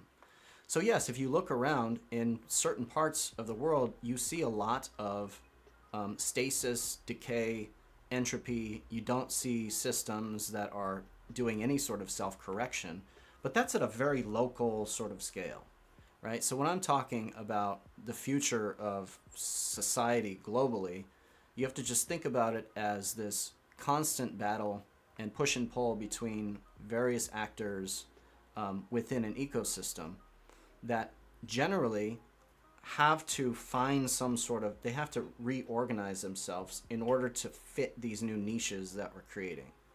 And so it's just an evolutionary process. From our narrow perspectives, it looks like nothing's happening. But if you extend humanity out into 100 years from now or 200 years from now, then you could see, if you were looking back, right, hindsight 2020, you'd be like, wow, that was a relatively young, chaotic, tumultuous period in the human species in its evolution, and they they created a lot of problems for themselves. But then then these ecosystems sort of re-equilibrated and found new solutions, right? Actually grew new types of societal structures, different kinds of organizations with a fundamentally different organization, which is what we're seeing now with the DAO movements, right? The decentralized autonomous organizations. We are in the midst of creating new evolutionary forms within society itself. And those new forms they will win out because they are more stable, right? So in evolution, the stable forms just persist, right? It's a tautology almost. It's like survival of the fittest. The more intelligent systems will, given enough time, start to win out and spread over time. So we're in this period where it feels like everything's going wrong, but there are so many different parts of the ecosystem that we're not aware of, different breakthroughs that are happening in materials science, in social science, in physics, in even like philosophy and religion, spirituality, right? Like all of these fields are evolving in real time. And I just think it's crazy to assume that human beings at our current state, with all that we're capable of, will fail to come to creative solutions to the collective problems that we face. I'm pretty confident that we're going to come to solutions. I'm not saying it's going to be an easy ride. I totally agree with you 100%. It's not going to be an easy ride. But again, when we get too focused on, like the problems that we see in terms of calcification, yeah, the DMV, it's got a new computer system, right? So it's made its lines more efficient, but the process behind, at least going into the office, is more efficient, but all of the paperwork and the red tape and all the administrative bullshit and bloat is still back in there behind the system and making it still really unmanageable and terrible to use. Like, I totally agree with you. Some of these systems calcify and they die out, right? Just like individuals in an ecosystem, things die out, and sometimes big things have to die out before anything can grow out of it. So I think I gotta take a quick. I gotta pee, so I'm gonna take a quick break. But gather your thoughts and yeah, Okay. feel free to rebuttal. So I'll be right back. All right, I will wait for you.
I'm back. Welcome, Roger. What's up, man? Sorry, Welcome.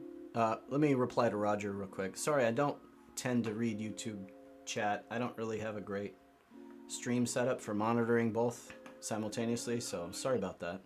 So yeah, communicate in Twitch, that's much better. Welcome to the stream. Roger's making pretty good points here. He's talking about, yeah, ecosystems. So let me, hold on, let me read. Sorry about that. And your English is fine, totally understand you, so no worries. Let me read your comment. For some reason I don't have an integrated chat with YouTube and Twitch yet, so I got to figure that out. So sorry about the technical issues. Let me read your comments on YouTube.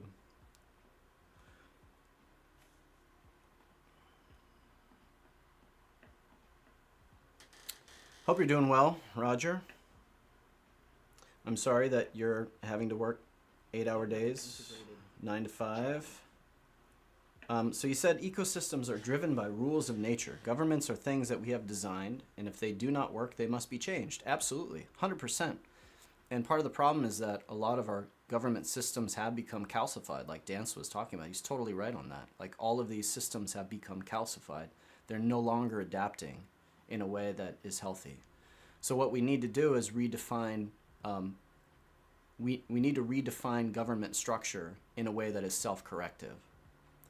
It was always like good governments in the inception of, like the U.S. Constitution, it was always meant to be a self-correcting mechanism, and there were built in these checks and balances to make sure that there wasn't a concentration of power. All of this is becoming, like, our institutions have become riddled with corruption and are no longer, it's kind of like a human lifespan, right? At the end of a human life, you see what happens in the brain is a lot of these like neural fibrillary bundles and tangles, and the structure no longer is as plastic as it once was in like as we are in our youth. So the brain, it has this property too where it calcifies and it becomes very resistant to change, and that's where I see governments right now is this aging kind of brain that can no longer adapt and change itself. So what we need to do as a human species is develop a new kind of institution, governments that don't suffer from this problem of being corrupted, calcification. And I see that this is possible with technologies like smart contract technologies, right? So right now people think that crypto is just a big scam, and most of the time, most of it is a big scam. It's being driven by people that just want to create these cryptocurrencies for short-term games. They want to scam people. But the underlying technology of like smart contracts is something that is just, it's right on the surface. It's waiting for this moment to really integrate it with our other sort of technologies, with our other social systems. And when we can put all this together with our new technologies, with the ability to communicate nearly instantaneously across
I don't know if you can hear me, but I don't hear you on stream anymore.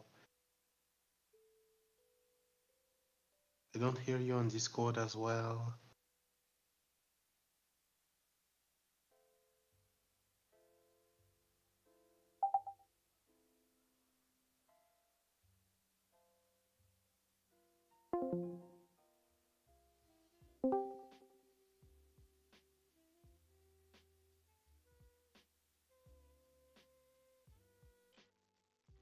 Hello?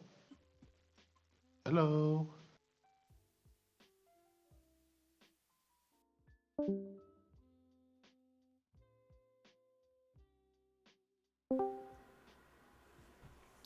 right. Hello, hello. There we go. Hear you. There we go.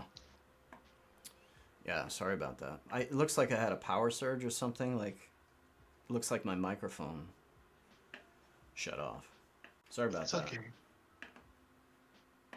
Okay.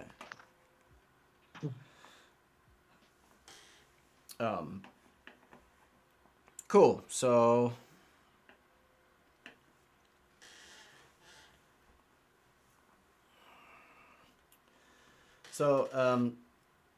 hopefully you guys were able to read the captions were on, hopefully, so you could, that whole time that I was silent, wasn't just completely nothing coming through. I was talking about ecosystems and governments, so let me just paraphrase what I spent like 3 minutes explaining. Governments are kind of like human brains right now. At their inception, they're meant to sort of be self-correcting, and there's always supposed to be room for democratic governments to change the rules of the game. But what happens is, after, like midlife, at early mid-20s, the human brain stops kind of being as plastic as it was at a young age, and it basically calcifies, and we stop learning new things because it's just harder, right? We've built in all these rules and tools and way that we view the world that makes it easy for us to capitalize on the wisdom that we have and just use that calcified wisdom to get all the things that we want out of life. But it seems like governmental structures have come to this point where they're becoming aging, like a brain. And you see in aging brains, right, you see all these fibrillary spindles, and you see the networks starting to degrade. And stuff starts breaking down. And, we have this saying, you can't teach an old dog new tricks.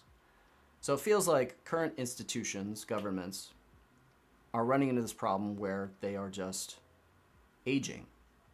And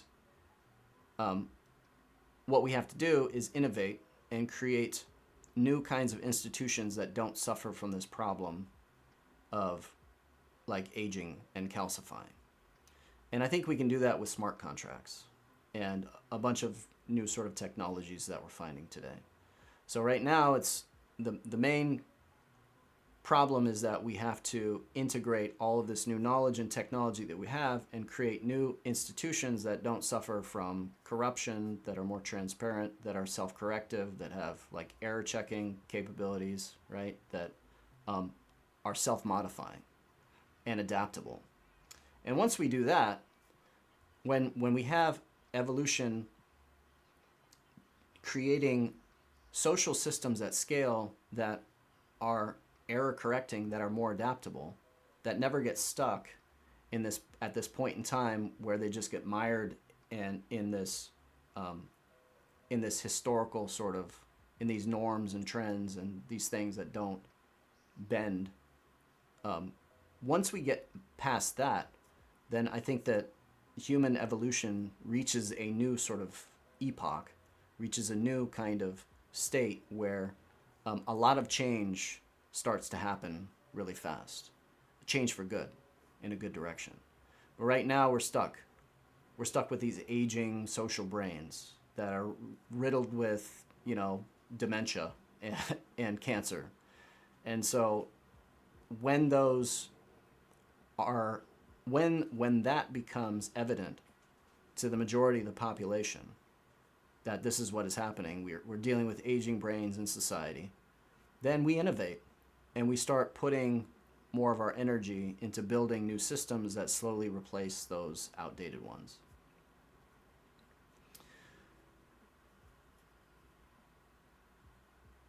It's funny because your last two presidents were senile. Funny, yeah. Funny, but not really funny. But yeah, Samal, you're totally right about that. FeedZX9 says, It's depressing. interesting metaphor you used. I think that is the right metaphor.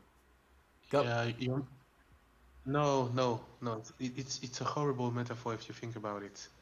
If society is an ecosystem, then we are not a society of equals. We have to prey upon each other. We have to compete with each other. Resources will never be shared equally. The structures are not monoliths or entities. They are the tools of the people at the top of the food chain. It's a nightmare. You picture a nightmare. It is an ecosystem where there are a lot of predatory practices. You're absolutely right. The ecosystem that we have right now is composed of many institutions that are predatory. And this is the ecosystem that we currently live in. The When you have institutions are not predatory. The institutions are the tools of the predators. I will grant you that, but the institutions are not predatory. Like you said yourself, they are mindless, calcify, degenerate even.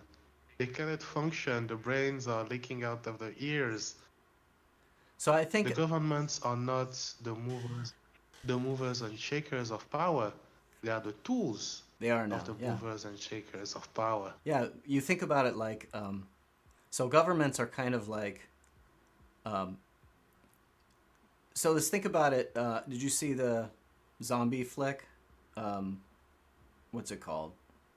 The Last of Us, right? Where there's this, there's this fungal outbreak, and the fungus mutates, and there's this fungus, this real fungus called cordyceps, and it infiltrates like the nervous system of ants and insects, and it has the ants crawl up somewhere high and bite down on like a tall leaf of grass or something, and then the ant just bites down, and then the fungus like releases spores out of the insect's brain and stuff. It's brutal, right? But this is kind of like the ecosystem that we're in. We have all of these different actors, and I think that you're right, Dan. It's like corporations are kind of the parasite that basically attach onto governments, which is sort of the host, and infect the host cell and manipulate they are not. it.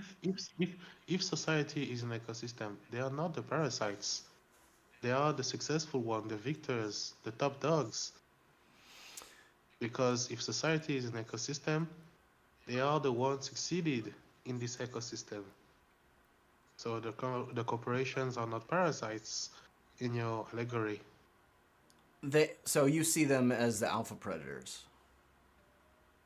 Well, however you see it, right? If the alpha predators, if they eat all of their resources, if they consume all their resources, and they create an environment where they no longer can function, then they die out, right? The population gets. Alpha predators do not die out. If there is nothing to eat anymore, they move. They take the leap of faith. Where there's nothing, where else are they going to move to? There's no human populations on other planets. They can't move anywhere. No, I'm not. I mean, this is the issue. You describe society as an ecosystem. If there is nothing for them in society anymore, they will move a new system. There is always someone at the top. They just have to make sure that in the new system they are at the top as well. Which is what you are trying to do when you say that if we cooperate, if we share money, share resources, goodwill, we will change society. But what is the point of changing society if the same people are at the top? Which is why I said earlier, if society is an ecosystem, we will never be equals. Never. Because it is natural for human beings, even when it is healthy, to compete. So society is, so let's keep going with this ecosystem metaphor, right? Because you can just see humans as natural sort of outgrowths of all of these different organisms, agents, collections of populations that, you know, are trying to carve out niches and find some sort of equilibrium within the environment. And this process is ongoing. It's just, it's evolution, right? Life has gone through many different phases where, you know, there were certain alpha predators, like the Tyrannosaurus Rex was an alpha predator at one point in time. But that system failed once there was this massive change to the environment.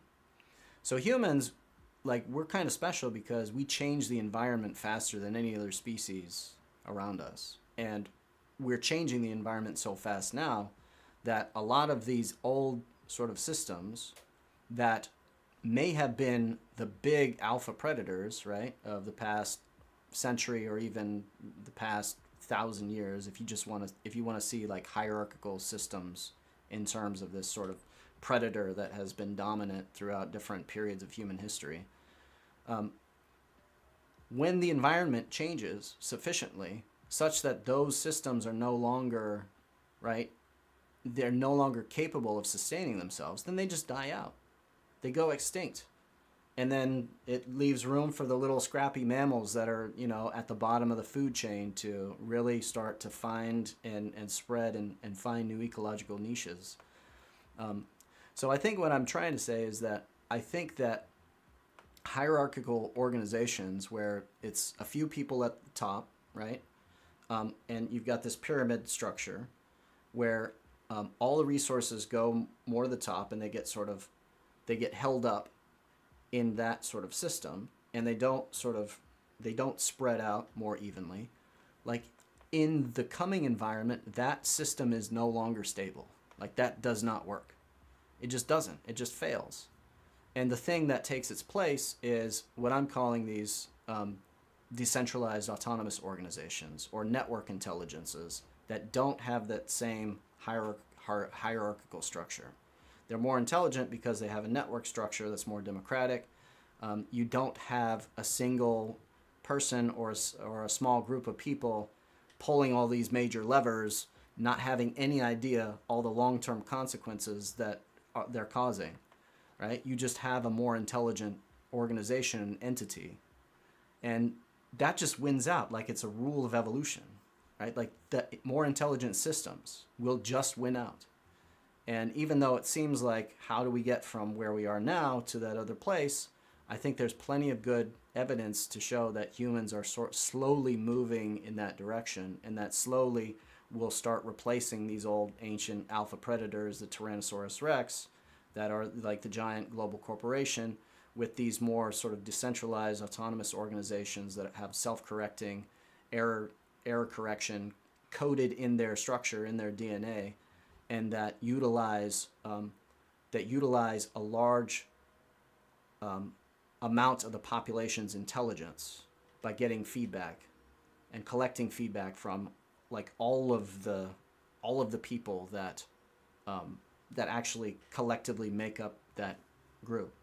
So you just need to utilize the intelligence of the individuals within that society, within that structure, more efficiently. And once you have an efficient management of intelligent entities within that structure, that thing will just be the thing that wins out, because it will be more adaptable, it'll be more intelligent, it'll make better decisions, it'll be healthier for all of the people that are involved in that structure. And it's hard to picture this kind of thing now because we just don't have a precedent for it. But in my mind, it's just a matter of time. I have to stop you. I have to stop you. about the idea that only an intelligent system could figure it out, could save us, could be our way to survive. You have to consider the fact that intelligence is not enough. Intelligence is great when you aim for the stars, when you need complexity, when you need to expand. But if you need to sustain something long term, intelligence is a really, really bad tool.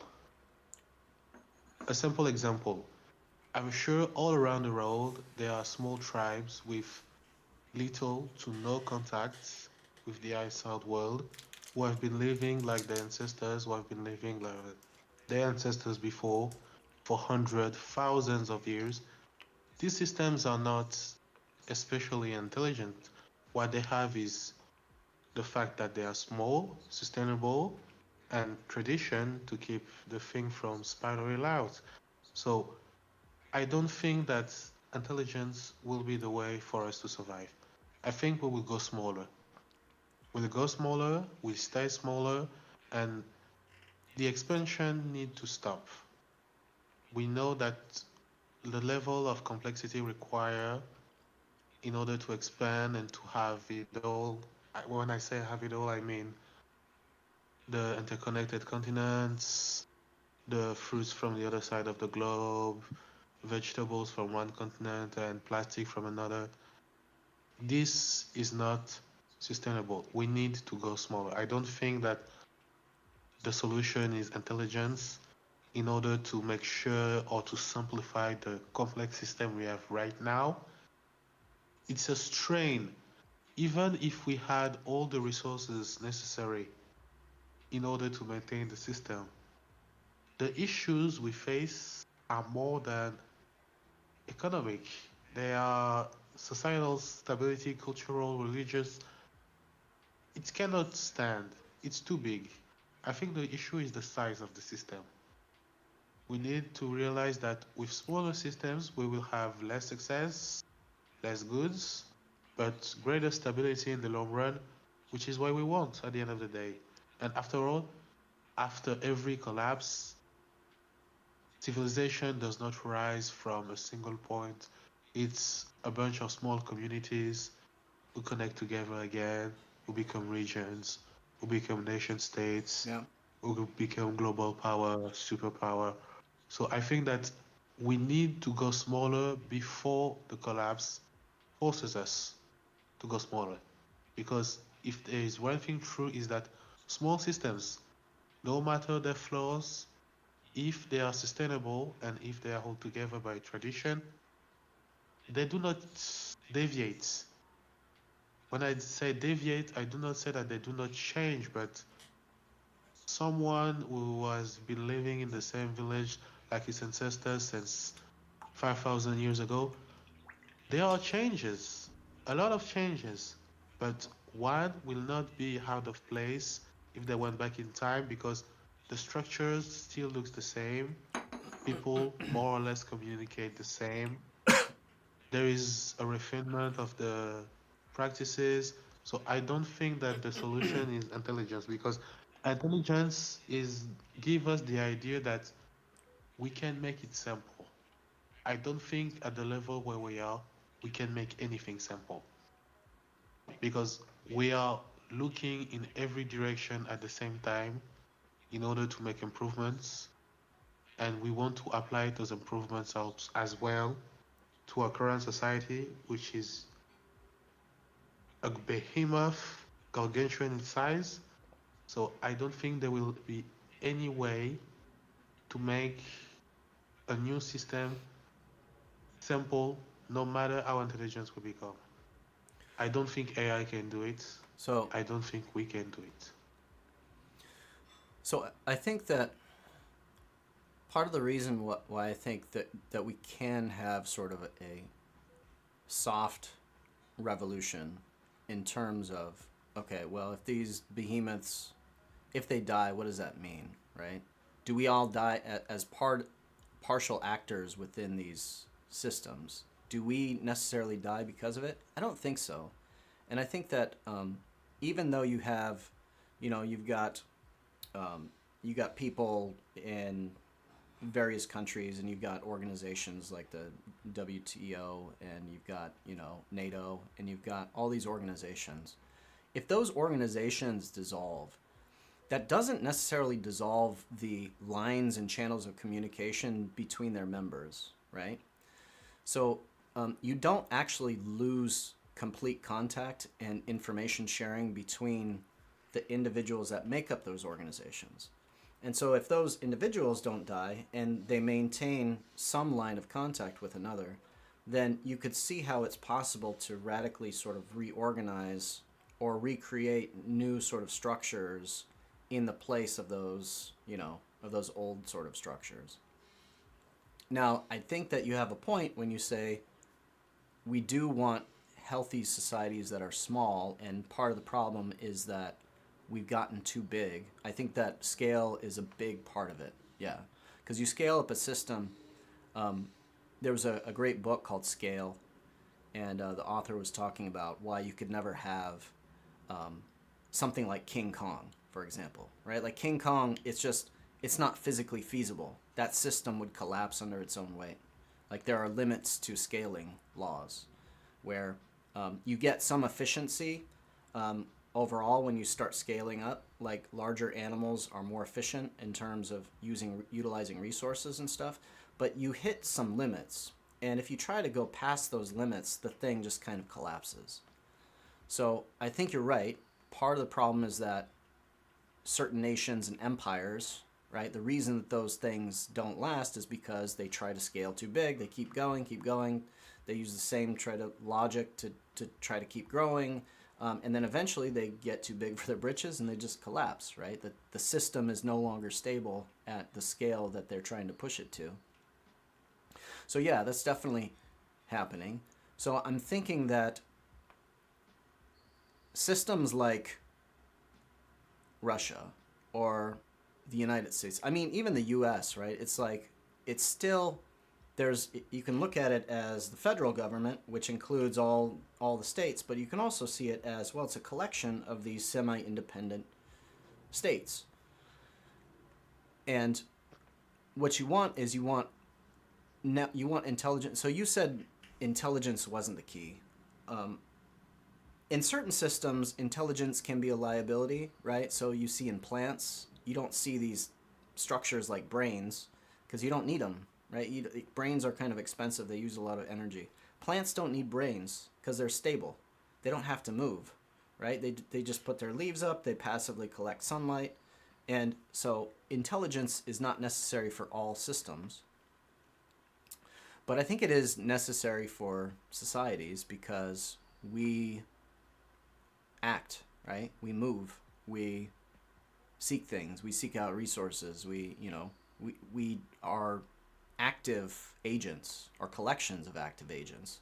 So I think you definitely do need intelligence, and I think societies need more of it rather than less. If we were to become like plants somehow, I don't know why we would want to do that, but maybe we could scale back intelligence. Maybe we wouldn't need it. We could just discard it. But so Samao says, I have a theory. It's hard to explain, but I'll try. There are people looking to control others and people that don't. Not that they want to be controlled, they just don't want control. My point is that the ones looking for control will always eventually reach control points in politics. An unequal battle because it is someone who wants to control everything versus someone who wants their own things not to be controlled. So now, yeah, this is definitely a factor. Positions within government and like positions for CEOs, they kind of filter out a large part of the population that doesn't care anything about control. And they tend to select for people that have that are sociopaths or psychopaths, features of the dark triad, which, people that don't have any compassion, that seek power for its own sake, that don't really feel the pain of others that they seek to control. So yeah, that's a real problem. And whenever couple that with the fact that we have these hierarchical systems where those positions of power actually exist, and you have a recipe for very bad things. That's why we need systems, government systems, and institutions that don't ever promote any one individual to these massive, that elevate them to a massive ability to control all the systems, right? So you need checks and balances to make sure that these systems never promote any one individual or groups of individuals and give them But huge Roy, asymmetrical. this is impossible. Why is it impossible? This is impossible. The issue is simple. There will always be a degree of control as soon as there are more than 3 people. As soon as there are more than 3 people and you cannot team up with someone else to kill the third, you will need a degree of control. You will need a degree of responsibility. As we said earlier, power corrupts. And even if power does not corrupt, necessity or circumstances will mean that the degree of control will increase with the size of the community, with the size of the population, and ultimately with the size of the society. You cannot have society without control.